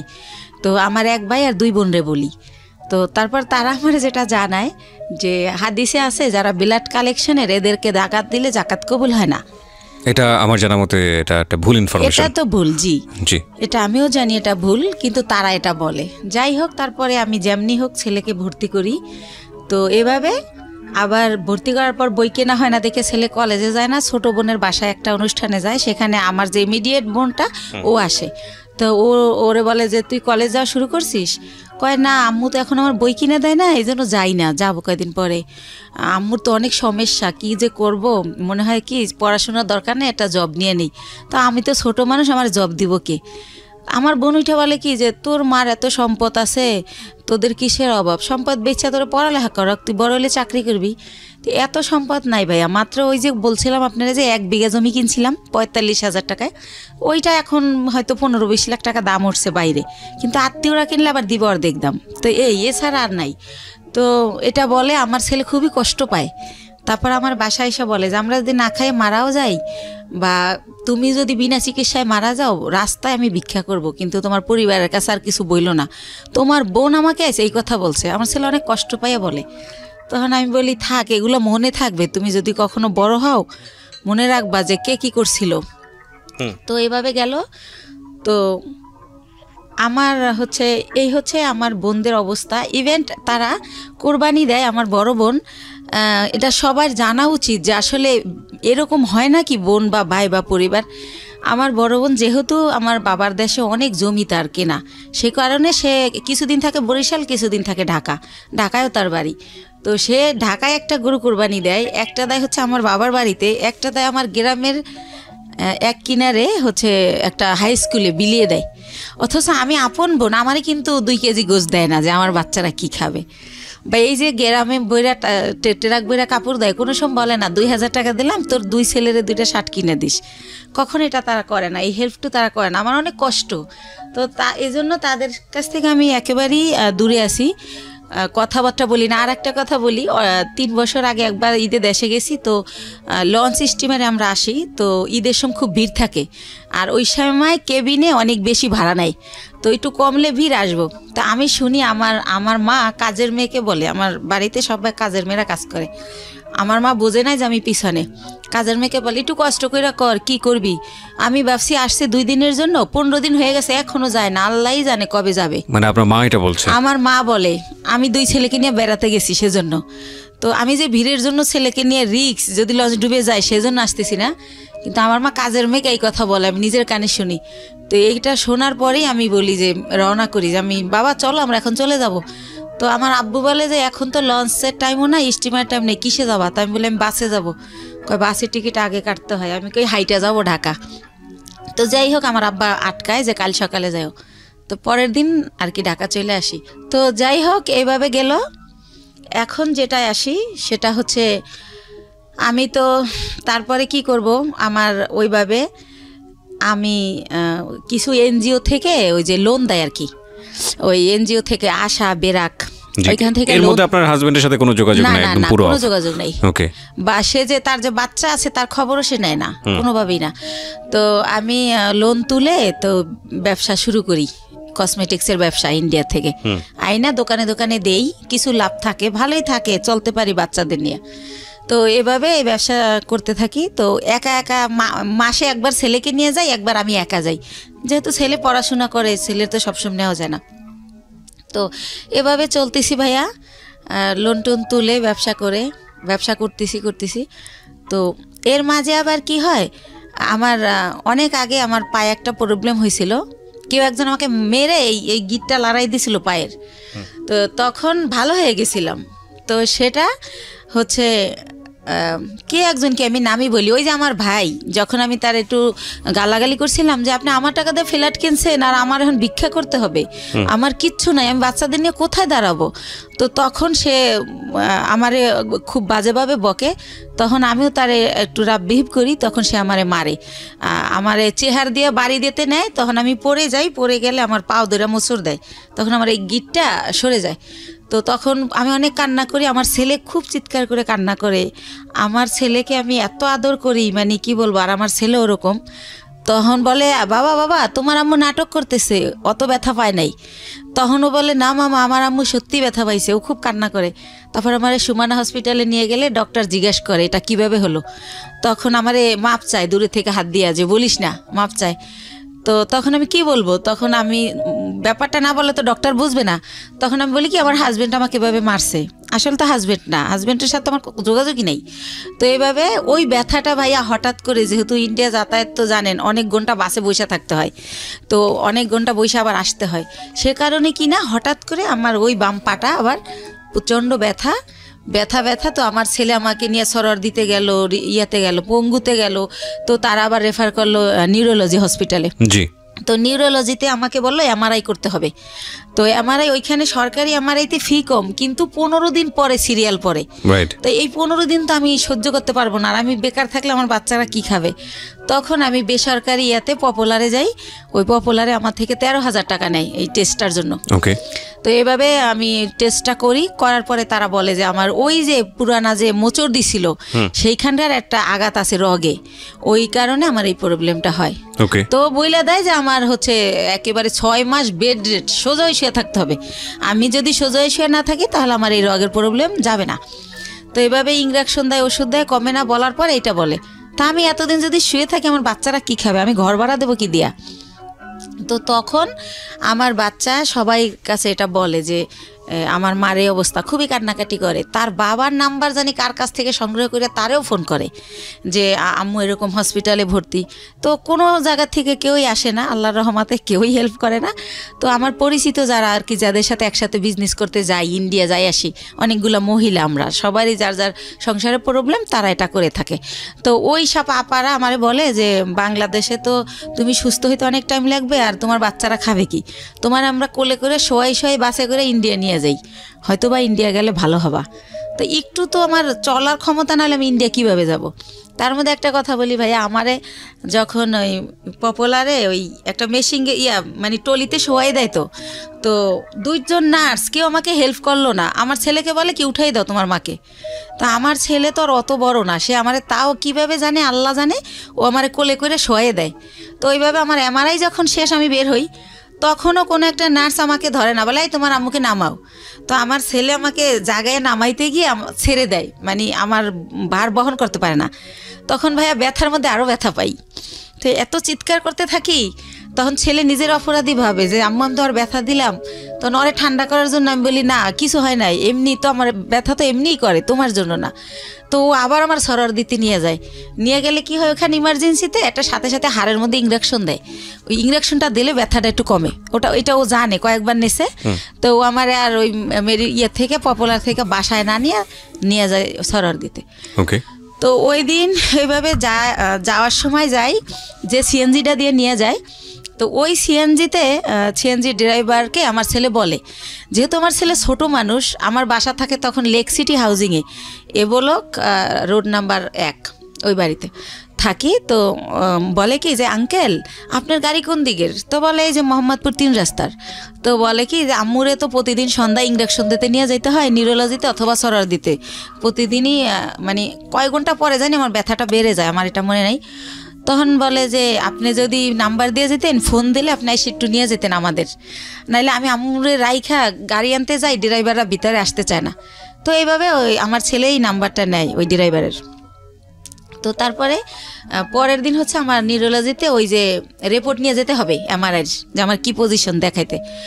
তো উনি ফোন করে, আমার ছেলে আসে। তো যাই, তো গেলে কি হয়েছে, সরকারি তো সিরিয়াল থাকবেই। তো আমার ছেলে বলে আঙ্কেল আপনি কি একটু ওয়েট করে আমাদের নিয়ে যাবেন আবার বাসায়? ঠিক আছে বাবা নিয়ে যাব।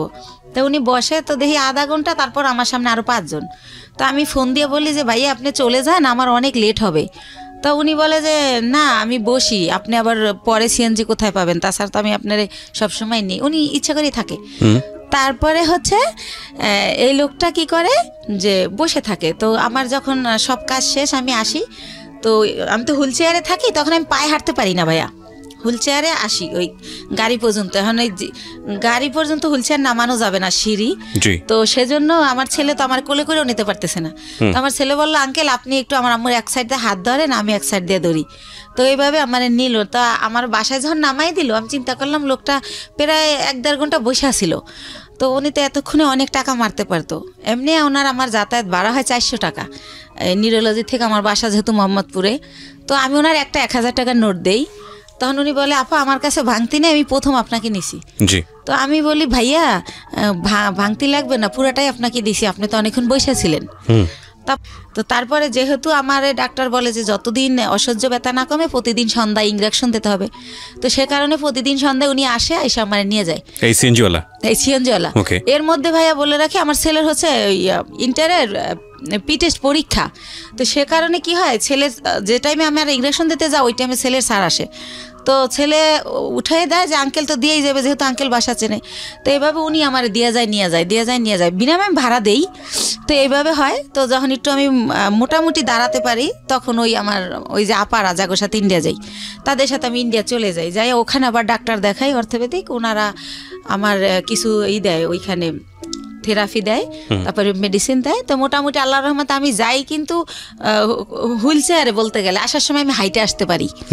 এভাবে আমি ভালোভাবে বাসায় আসি।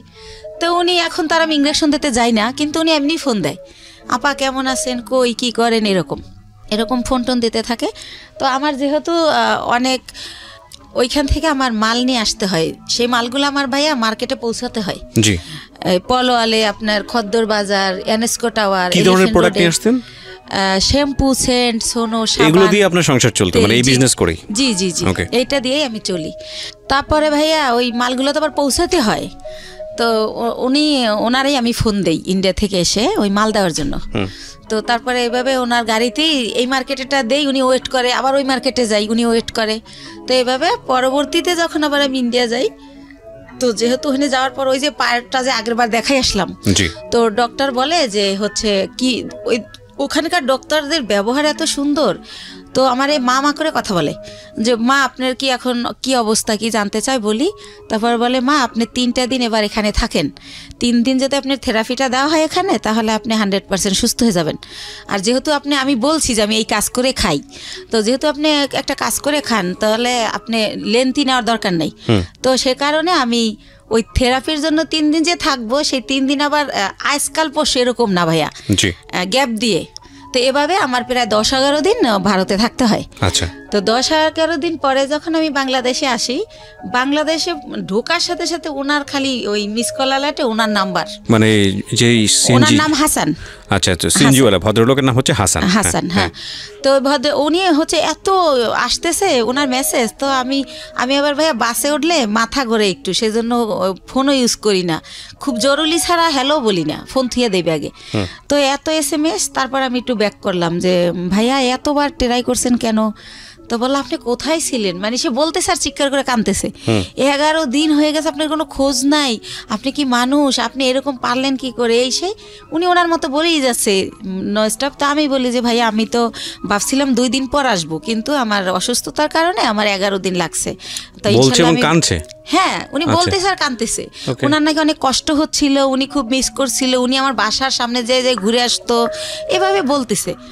আমি অবাক হলাম যে ওনার সাথে তো আমার ওরকম কিছু না, জাস্ট কয়েকদিন ওনার গাড়িতে চড়ছি, এই তো। তো উনি এরকম কেন করলো বুঝলাম না। আমি নিজে নিজে গাড়িতে বসে এটা ইয়ে করতেছি। তারপর ওই আপাদের আমার পাশে সাজেদ আপা বসা, ওনারে শেয়ার করলাম যে আপা এরকম। তা আপা বললো ওই লোকটা তোমারে ভালোবাসে। তাই আমি বলি কি যে আমার যে 2 ছেলে, আমার যত ভালোবাসা তো ছেলেদের, আর আমি ছেলে ছাড়া জীবনে কিছু ভাবি না। দেখেন আজকে 8 বছর ওর বাবার সাথে আমার কোনো যোগাযোগ নাই, তারপরেও কিন্তু আমি এই ছেলেদের নিয়ে আসি।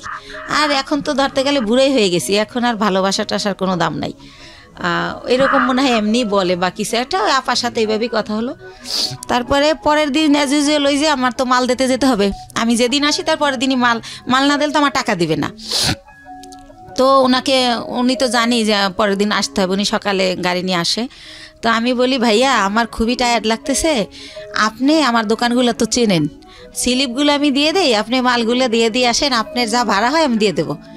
আর আমি লগে গেল ভাইয়া মালগুলো উনিই ক্যারি করে, উনি উঠাই দেয়, আমি আবার লেবার ওই শোরুমে ফোন দিলে ওরা লেবার পাঠায়, তো তাদের সাথে সাথে উনি ক্যারি করে। তো আমি কই আপনি ফোন দিলে আপনি একটা করে ফোন দিবেন, লেবার নামবে, এভাবে দিয়ে আসবেন। তো বলে আচ্ছা।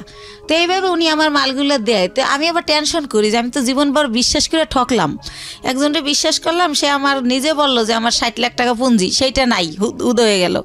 আবার এখন আবার আমার এই কয়টা টাকা লয়ে যদি ফলাই যায় আমি কি করব, এভাবে টেনশন করতেছি। কিন্তু আবার প্রতিটা মালিককে আমি বলে রাখছি যে আমার লোক গেছে ওই সিএনজিওয়ালা, তো মালটা দেওয়ার পর আমারে জানাবেন পুরো মাল বুঝাই দিছে কিনা স্লিপের। তো ওরা আবার আমারে একটু পরপর ফোন দিয়ে জানাচ্ছে প্রত্যেকটা কোম্পানি যে হ্যাঁ আপা মাল পাইছি। তখন ভাবলাম যেহেতু মাল পুরা দিছে তাইলে টাকাও আমারে দিবে।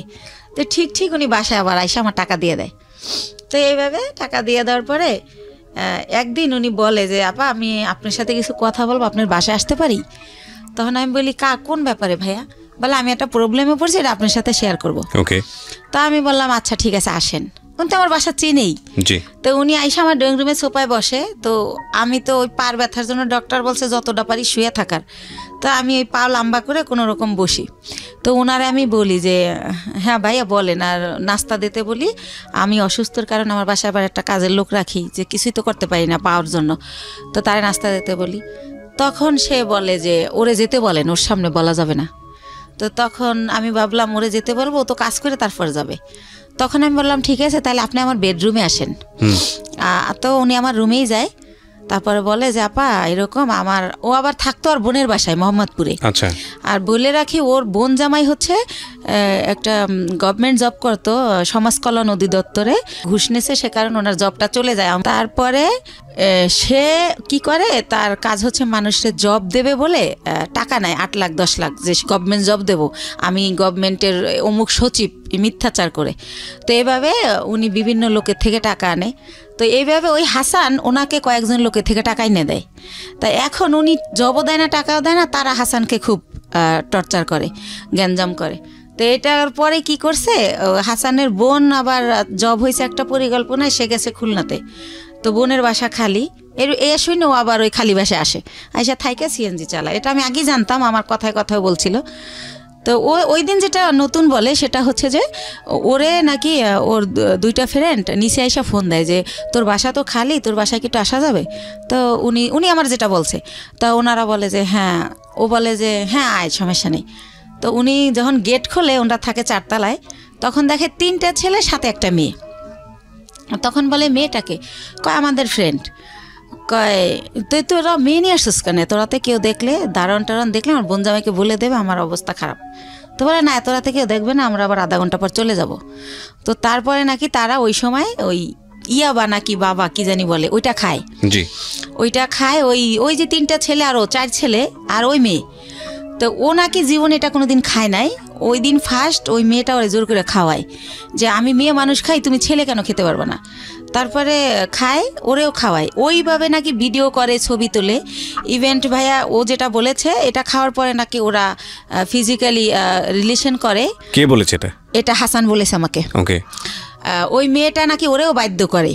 ও আবার ইসলামিক মাইন্ডের কথাবার্তা বলতো, আমিও জানি ও ইসলামিক, কিন্তু ও বলে যে ওই মেয়েটা আমাকে জোর করে এটা করে, আমি তো জীবনে এটা প্রথম খাই, আমার হুঁশ থাকে না সে কারণে। তো তখন ওইগুলা এখন ওই মেয়েটা ছবি আর ভিডিও করে রাখছে, এখন আমাকে ব্ল্যাকমেল করে যে ওইগুলো পেপারে দিয়ে দিবে। মেয়েটা ব্ল্যাকমেল করে, এই ঘটনা এসে আপনাকে হাসান বলতেছে। ওই মেয়েটার নাম শানু। তো এটাও বলে।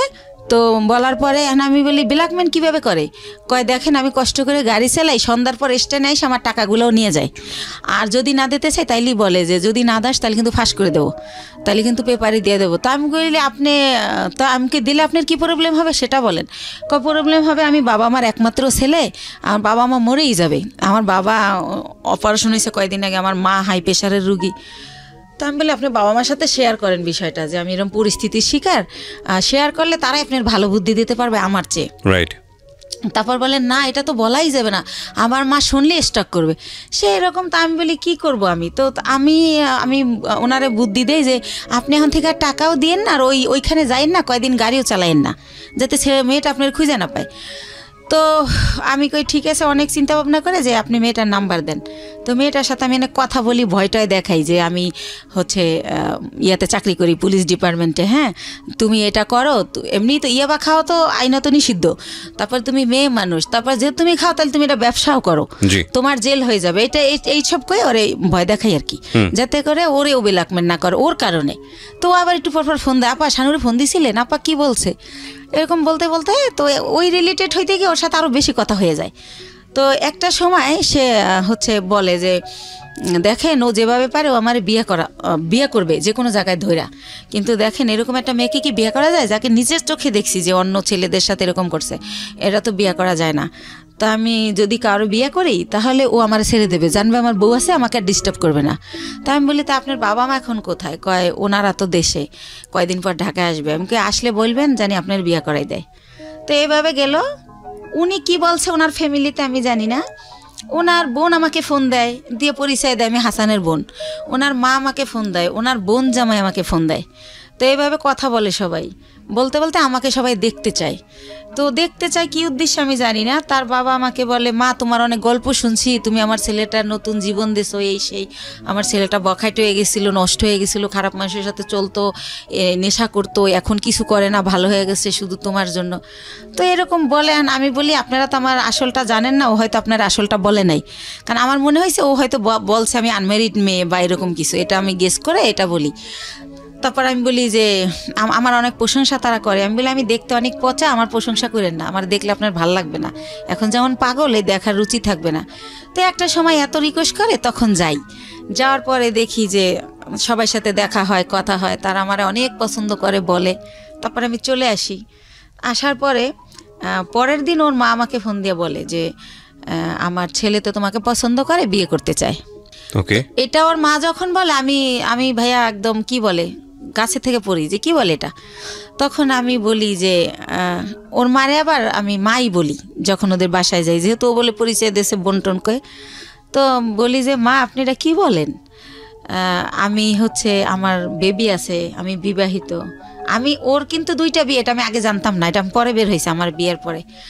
আর আপনার ছেলে তো আনমেরিড, আপনি একটা আনমেরিড মেয়ে বিয়ে করাবেন, আমাকে কেন?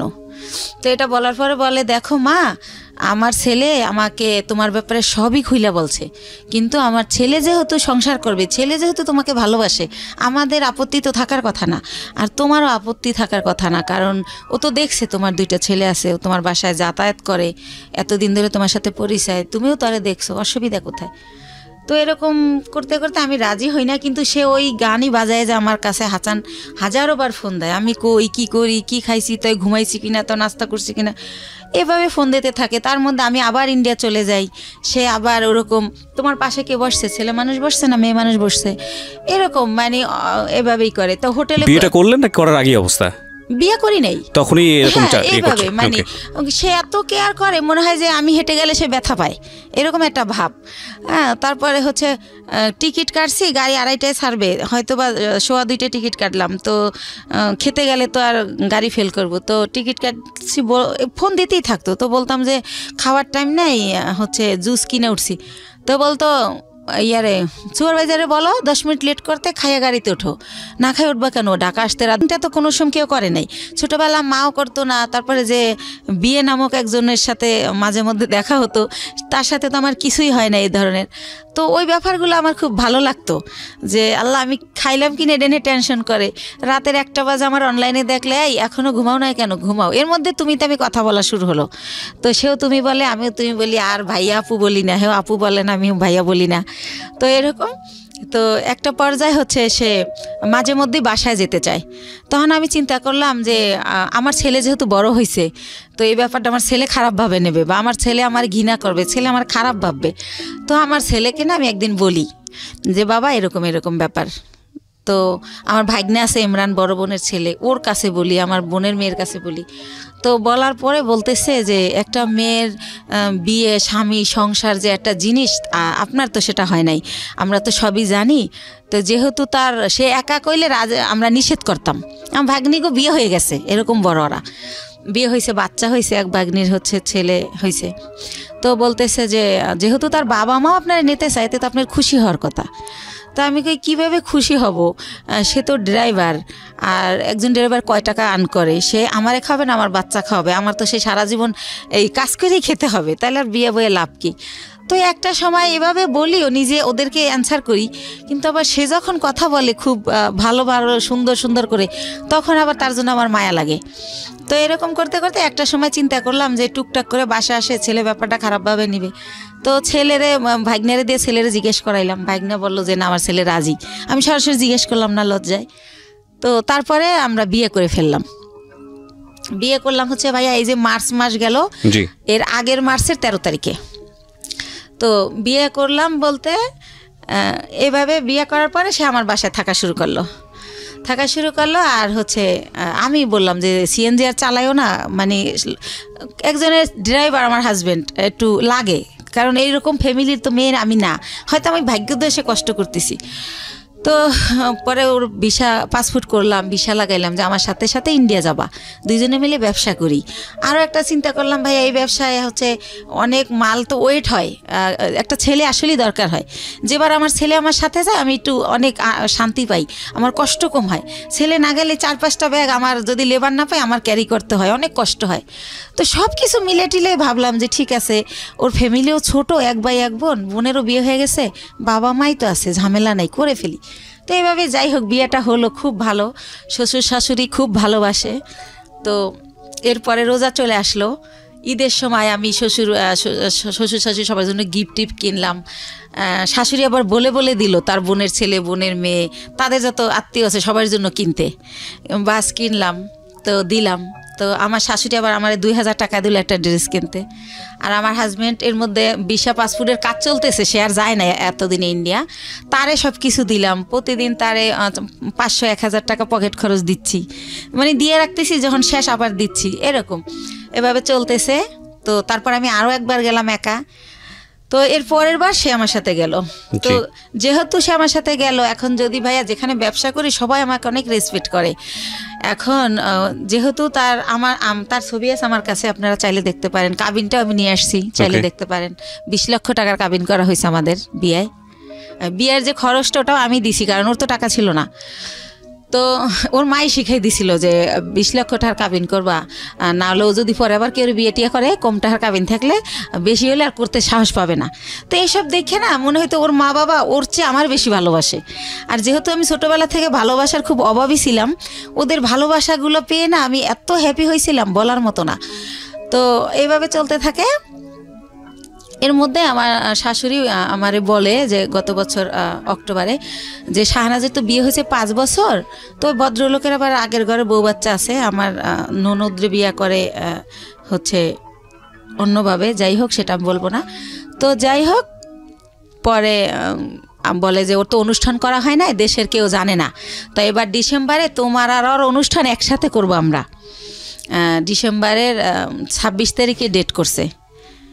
তো আমি বললাম আচ্ছা ঠিক আছে। আমার শরম, আমি আবার এটা বললাম যে মা আমারটা করেন না, শাহনাজেরটা করেন, যা যা করার আমি করব, টাকা পয়সা যা লাগে আমি দেবো, কিন্তু আমারটা করেন না, আমার লজ্জা লাগে। আচ্ছা। তো এটা আমি বলার পরে উনি হচ্ছে অনুষ্ঠান। তখন কি আপনার মানে জাহিদ তো আগের হাজবেন্ডের নাম? হ্যাঁ। ওর সাথে কি ডিভোর্স হয়ে গেছে নাকি? জাহিদকে ওইটা আমি বলি না ভাইয়া, জাহিদকে আমি 14 সালে ডিভোর্স দিই। 14 সালে ডিভোর্স দিয়ে দিয়েছেন? ডিভোর্স এর জন্য দেই যে আবার কখন হুট করে আইসা দাবি করে, সেজন্য আমি 14 সালে ওরে ডিভোর্স দিয়ে দেই। ওকে। তো ও কি করে যে এভাবে বলে, তো বলার পরে লিস্ট আসতে থাকে, যেহেতু বিয়ে করা গ্রামে অনুষ্ঠান করবে, এটা লাগবে সেটা লাগবে। তো আমি যখন ইন্ডিয়া যাই আমার ননদ ফোন করে বলে যে আমার জন্য লেহেঙ্গা আনবা, আমি বিয়ের দিন পরবো। তো তার জন্য আমি অনেক সুন্দর দেখে একটা 12,000 টাকায় লেহেঙ্গা কিনে নিয়ে আসি। তারপরে যা যা বলে মোটামুটি, এবার আমার শাশুড়ি আমার লিস্ট দেয় যে আমার দাদি শাশুড়ি, আমার নানি শাশুড়ি, আমার মামা শ্বশুরের শাশুড়ি সবার জন্য কাপড় কিনতে বলে। এটা কি তাদের এলাকার নিয়ম কিনা আমি জানি না, আমাকে কিনতে বলে, তো তাও আমি কিনি। আর এর মধ্যে ভাইয়া একটা কথা বলে রাখি, হাসান আমার বাসায় যখন যায়, সিএনজির যে কালারের জানেন তো ড্রেস, তো ওই কালারের একটা প্যান্ট থাকে নর্মাল, আর ওই সিএনজির একটা শার্ট, এইটা পরে কিন্তু আমার বাসায় যায়। কিন্তু এর মধ্যে ওরে আমি অনেক প্যান্ট শার্ট, অনেক ঘড়ি, যা বলেন মানে সুন্দর দেখানোর জন্য যা যা প্রয়োজনীয়, কমপ্লিট স্যুট শু, মানে ওর পুরো গেট আপ টেট আপ আমি চেঞ্জ করে ফেলি। তো ওর বোন দেখে বলে আল্লাহ রে, আমার ভাইয়ারে তো রাজপুত্র বানাই ফেলাইছে আমার ভাবি, আমার ভাইয়ের এত সুন্দর লাগে তা আগে বুঝতাম না। এভাবে সবাই বলে। তো এইভাবে চলতে থাকে। আর আমি তো ভাইয়া কষ্ট করি ঠিক আছে, কিন্তু আমার ছেলেরা তো ওইভাবে বড় হয় নাই। তো আমি ভালো বাসায় থাকি, আমার বাসায় 2টা দারোয়ান, আমার ওরকম ফ্ল্যাটে আমি থাকি হাইফাইভাবে। তো ফ্ল্যাটে যেহেতু যে বাসায় উনি এভাবে যাওয়ার পরে তারা তো সন্দেহ করবে যে এই পুরুষটা এর বাসায় ঢোকে কেন, আমার নেগেটিভভাবে নিবে। তো তাদেরকে আমি পরে বলে দেই যে ভাইয়া ওকে আমি বিয়ে করে ফেলছি, এরকম হয়। আবার আমি যখন ইন্ডিয়া নিয়ে যাই দেখি কানাকানি করে মালিক কর্মচারীরা যে একে, কারণ আগে তো আমি যেতাম, আমার সাথে আমার ছেলে যেত, তখন যদি ভাবে। আপনার ছেলের বয়স কত ছিল যখন ওই ভদ্রলোককে বিয়ে করলেন হাসানকে? এই তো 1.5 বছর আগে। আমার ছেলের তো 2001-এ জন্ম, 18 চলে। তো ওরা রাজি ছিল বিষয়টা নিয়ে? হ্যাঁ রাজি ছিল, যে হাসানকে তারা বাবা হিসেবে নিতে চাচ্ছে বা এরকম। বাবা বলে না, আঙ্কেল ডাকে, কিন্তু আপনার হাজবেন্ড হিসেবে অনুমতি দিছে। আচ্ছা ঠিক আছে, ওকে। তো কি করে না, অনুমতি না দিলে তো আমি করতেই পারতাম না, করতামই না, সত্য কথা যেটা, আমার সন্তান সবার আগে। তো তারপরে আমি দেখি ওরা কানাখোসা করে, তখন আমি ভাবি যে আমার সম্মানটা তো নষ্ট হয়ে যাবে। তো তখন আমি মালিককে ডেকে বলি যে ভাইয়া কানাখোসা করার কিছুই নাই, ও আমার কোনো বয়ফ্রেন্ড না বা কোনো অন্যরকম কিছু না। ভারতে আবার অনেক মেয়েরা কি করে ভাইয়া অন্য একটা ছেলের সাথে চলে যায়, তো এরকম একটা প্রবাদ আছে। তখন আমি বলি ভাইয়া আমি তো রিসেন্টলি বিয়ে করে ফেলছি, ও আমার হাজব্যান্ড। এভাবে ইচ্ছা করে সবাইকে আমি বলে দেই। তো সবাই বলে না ভালোই হয়েছে, ছেলেটা ভালো। তো যাই হোক এভাবে চলতে থাকে। তো ডিসেম্বর মাসে আমি তো ওই অনুষ্ঠান করব না, কারণ ওই হলুদ দেবে কি করবে না করবে, আমি বাচ্চা কাচ্চার মা, আমার এটি ভালো লাগে না। তো আমি বলি যে মা আমি সব দেবো, কিন্তু আমি যাব না। তো সব কেনাকাটা করে দেই। ওর বোন জামাই আমাকে লিস্ট ধরাই দেয় যে সে হচ্ছে গরু কিনে দেবে, আর মুরগি হতে যত বাজার এই টাকাগুলো আমি দেব। তো এই কথায় আমি হাসানকে বলে ফেলি যে হচ্ছে আমি এত টাকা কই থেকে দেবো, তাহলে তো আমার ব্যবসার পুঁজি থাকবে না। তখন হাসান বলে যে তুমি দিতে পারবে না, তাদেরকে বলে দিতে, আমারে বলো কেন?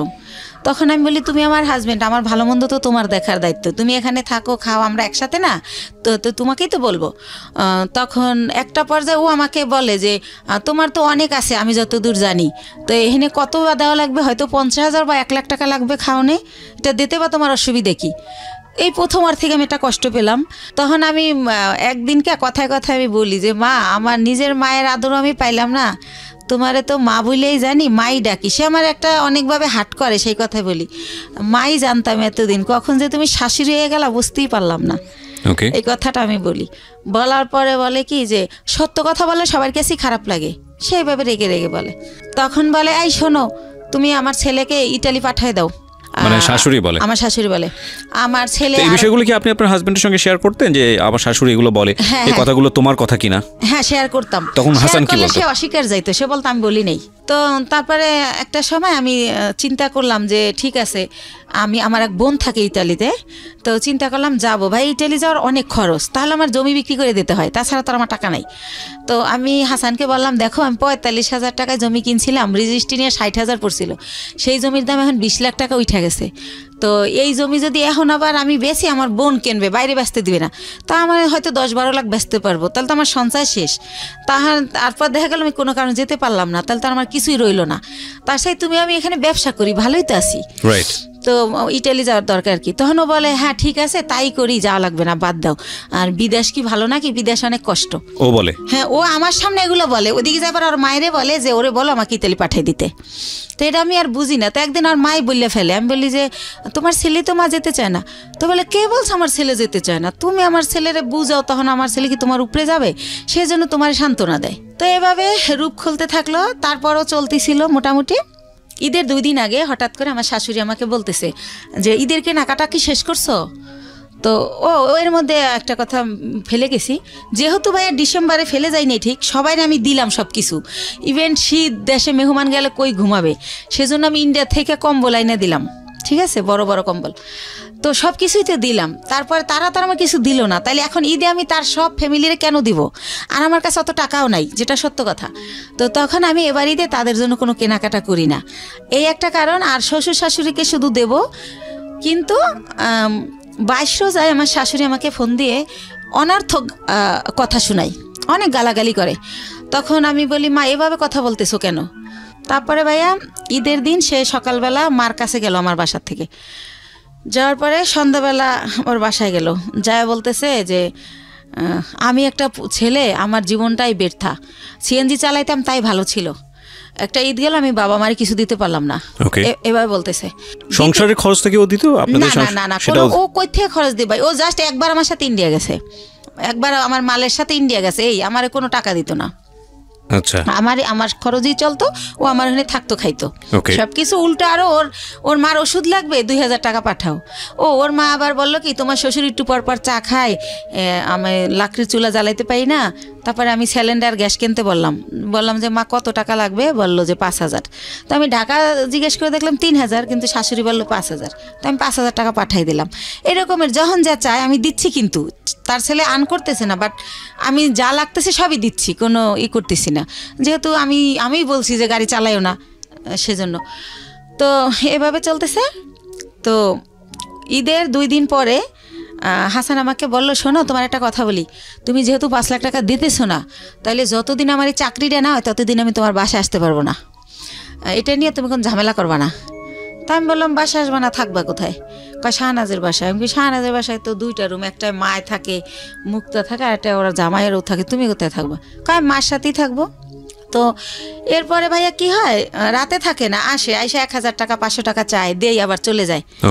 ও ট্রেনিংয়ে যাইতে নাকি লাগে, লাঞ্চ করতে লাগে, ট্রেনিং করায় কোথায়, আগারগাঁও না কোথায়, সেটা বলে। তো আপনি সংসারের খরচ চাইতেন না? এটা তো দায়িত্ব, মানে সংসারটাকে ভরণ পোষণ করার। কার? তা আপনার হাজবেন্ডের। হ্যাঁ দায়িত্ব তো, কিন্তু সে তো কিছু করতেছে না। এই যে সে বলতেছে যে জব হবে, সিএনজি চালাতো, কিন্তু সিএনজি তার মাই আমাকে বলছে ওরে চালাতে দিও না, ঠিক আছে। তখন কি অফ ছিল সিএনজি? হ্যাঁ অফ ছিল, তখন আর চালাতো না, বসে ছিল। ওকে, ও বসে ছিল বিদেই তো আমি আবার ওর পরিবারের সবকিছু খরচ দিতাম। বুঝতে পেরেছি। তো এভাবে হচ্ছে বলতেছে, আর ওই মাঝে মাঝে যায় আর চলে আসে, যায় চলে আসে, 10-15 মিনিট 20 মিনিট এভাবে থাকে। তো হঠাৎ করে কি হলো, ও গত মাসের 26 তারিখে আমাকে স্টেট কার্ড বইলে দিল যে দেখো আমার পরিবার চাচ্ছে না তোমার সাথে সংসার করি, তো তোমার সাথে আমার আর সংসারটা করা হবে না। ওকে।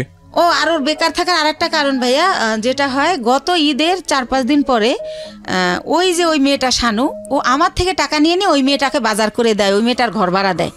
তো ওই ব্যাপারগুলো জানতে পারি, শানুই আমাকে বলে যে আপনি আটকাই রাখলেন না, ও তো আমারে কালো বাজার দিয়ে গেছে।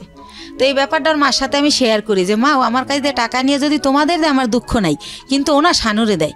তখন বলে যে তুমি কালকে বাসায় এসো। তো ওনাদের বাসায় যাই, তখন ওর বাবা মা ওর মাথায় কোরআন শরীফ দেয়, কোরআন শরীফ মেইলা যে তুই কোরআন শরীফ শিয়া কর, শানুর বাসা আর কোনো দিন যাবি না। তখন ও এটা বলার পর আমরা বাসায় চলে আসি। আসার পর ও বলে কাজটা তুমি ঠিক করলা না, এই কথাটা তুমি যদি বাবা মাকে না বলতা তারা আমার এই কোরআন শরীফ নেওয়া হইতো না। তো আল্লাহর এমন হুকুম, কি করে আমার ঈদের নতুন ড্রেস পরেই তার পরের দিনই সেই মেয়েটার বাসায় যায়। তখন ও ধরা খাই যায় যে ওখানে গেছে। তো যেদিন ধরা খায় তারপরে 2 দিন পরে ও দেখি যে প্যান্ট পরে না, দোকানে গেলে ও প্যান্ট পরে যেতে, এখন লুঙ্গি পরে যায়। তো কি হয়েছে, তো বলে যে আমার গোড়া উঠছে। এরকম পরে ভাই আস্তে আস্তে আল্লাহর কি জানি না আমি, ওইটা ওর হচ্ছে পুরা একদম গা হয়ে যায়, পছন্দ হয়ে যায় একেবারে। তো পছন্দ হয়ে যায়, এখনও ছোট বাচ্চার মতো খাটে শুয়ে থাকে সোজা হইয়া, ওই একেবারে উলঙ্গ অবস্থায়, কাপড় পরতে পারে না। আর আমি সবসময় দরজা আটকায় রাখি, আমি বেরোইলেও আটকাই দেই, আবার ঢুকলেও আটকাই দেই, এইভাবে থাকে। তো এইভাবে ও 3 মাস ভোগে ভাইয়া। তো এইভাবে ওরা আমি কীভাবে ডাক্তারের কাছে নেব, তো আমি ছবি তুলে চর্ম বিশেষজ্ঞ, যৌন বিশেষজ্ঞরে দেখাই মেডিসিন নেই। তো যখন একটু ভালো হয় তারপর ওরা সরাসরি নিয়ে ডক্টর দেখাই। তো এইভাবে 3 মাস ভোগে তখন। তো ওই সময় আর বাপ মা আমাকে অজুহাত দেয় যে ওই মেয়েটার কাছে কোরআন নেওয়ার পরেও গেছে, এই জন্য আল্লাহ ওর এই পাপের শাস্তি এটা দিছে। তাই তুমি যদি ওরা গাড়ি চালাইতে না দাও, ও তাহলে আর ওই মেয়েটার কাছে যাওয়ার সুযোগ পাবে না, সবসময় তোমার সাথেই থাকবে, তাই তুমি আর গাড়ি চালান বন্ধ করে দাও। তো তারা এটা বলে। তো সব কিছু মিলেই ও বেকার থাকে, এই অসুস্থতার কারণে থাকতে হয়, এভাবে থাকে। তো যাই হোক, এখন যেটা মূল ঘটনায় আসতেছি, ও কি করলো, আমার এই 1.5 বছরের মধ্যে আমি এই ফার্স্ট ওই দিন ওরে অনেক কিছু বলে ফেলি। বলার পরে ও আমাকে ফোন দিয়ে যে লাউর দিয়েছে আমি সেটা জানি না, লাউর দিয়া বলে যে হ্যাঁ কি বলবো বলো। তারপর আমি ওর মা যে যা বলছে যে ইটালি পাঠানোর লেগে চাপ দিয়েছে এই সেই। তারপরে ও কি করলো, আসলো আপনার বাসায়? ও আর আসেই নাই, এই পর্যন্ত আর আসেই নাই। ও ওই দিনকা ওর মা যখন বলার পর ও আমাকে ফোনে অনেক খারাপ, ওর মা বোন শিখাই দিয়েছে, আর ও আমাকে বাজেভাবে গালি দেয়, অনেক গালি দেয়। আমার বাবা মা তুলে অনেক গালি দেয়, গালি টালি দিয়ে বলে যে আমি যাবো না, তোরে আর রাখবো না, তুই যা পারিস করিস না। আমরা এই জিনিসগুলো পারিবারিক কোন্দল এগুলা নিয়ে কে কি বলেছে না বলেছে এত ইন ডিটেইলে যেতে চাই না। আমি ইন্টারাপ্ট করছি আপনাকে। সেটা হচ্ছে যে আপনি আমাকে বলেন যে আপনি ভদ্রলোককে বিয়ে করেছিলেন কত বছর হলো? এই তো 1 বছর 3 মাস। 1 বছর 3 মাস। 1 বছর 3 মাসের মধ্যে আপনার সংসারে কোনো খরপোশনি দেয়নি, উল্টো আপনি ওনাকে এস্টাবলিশ করার চেষ্টা করেছেন।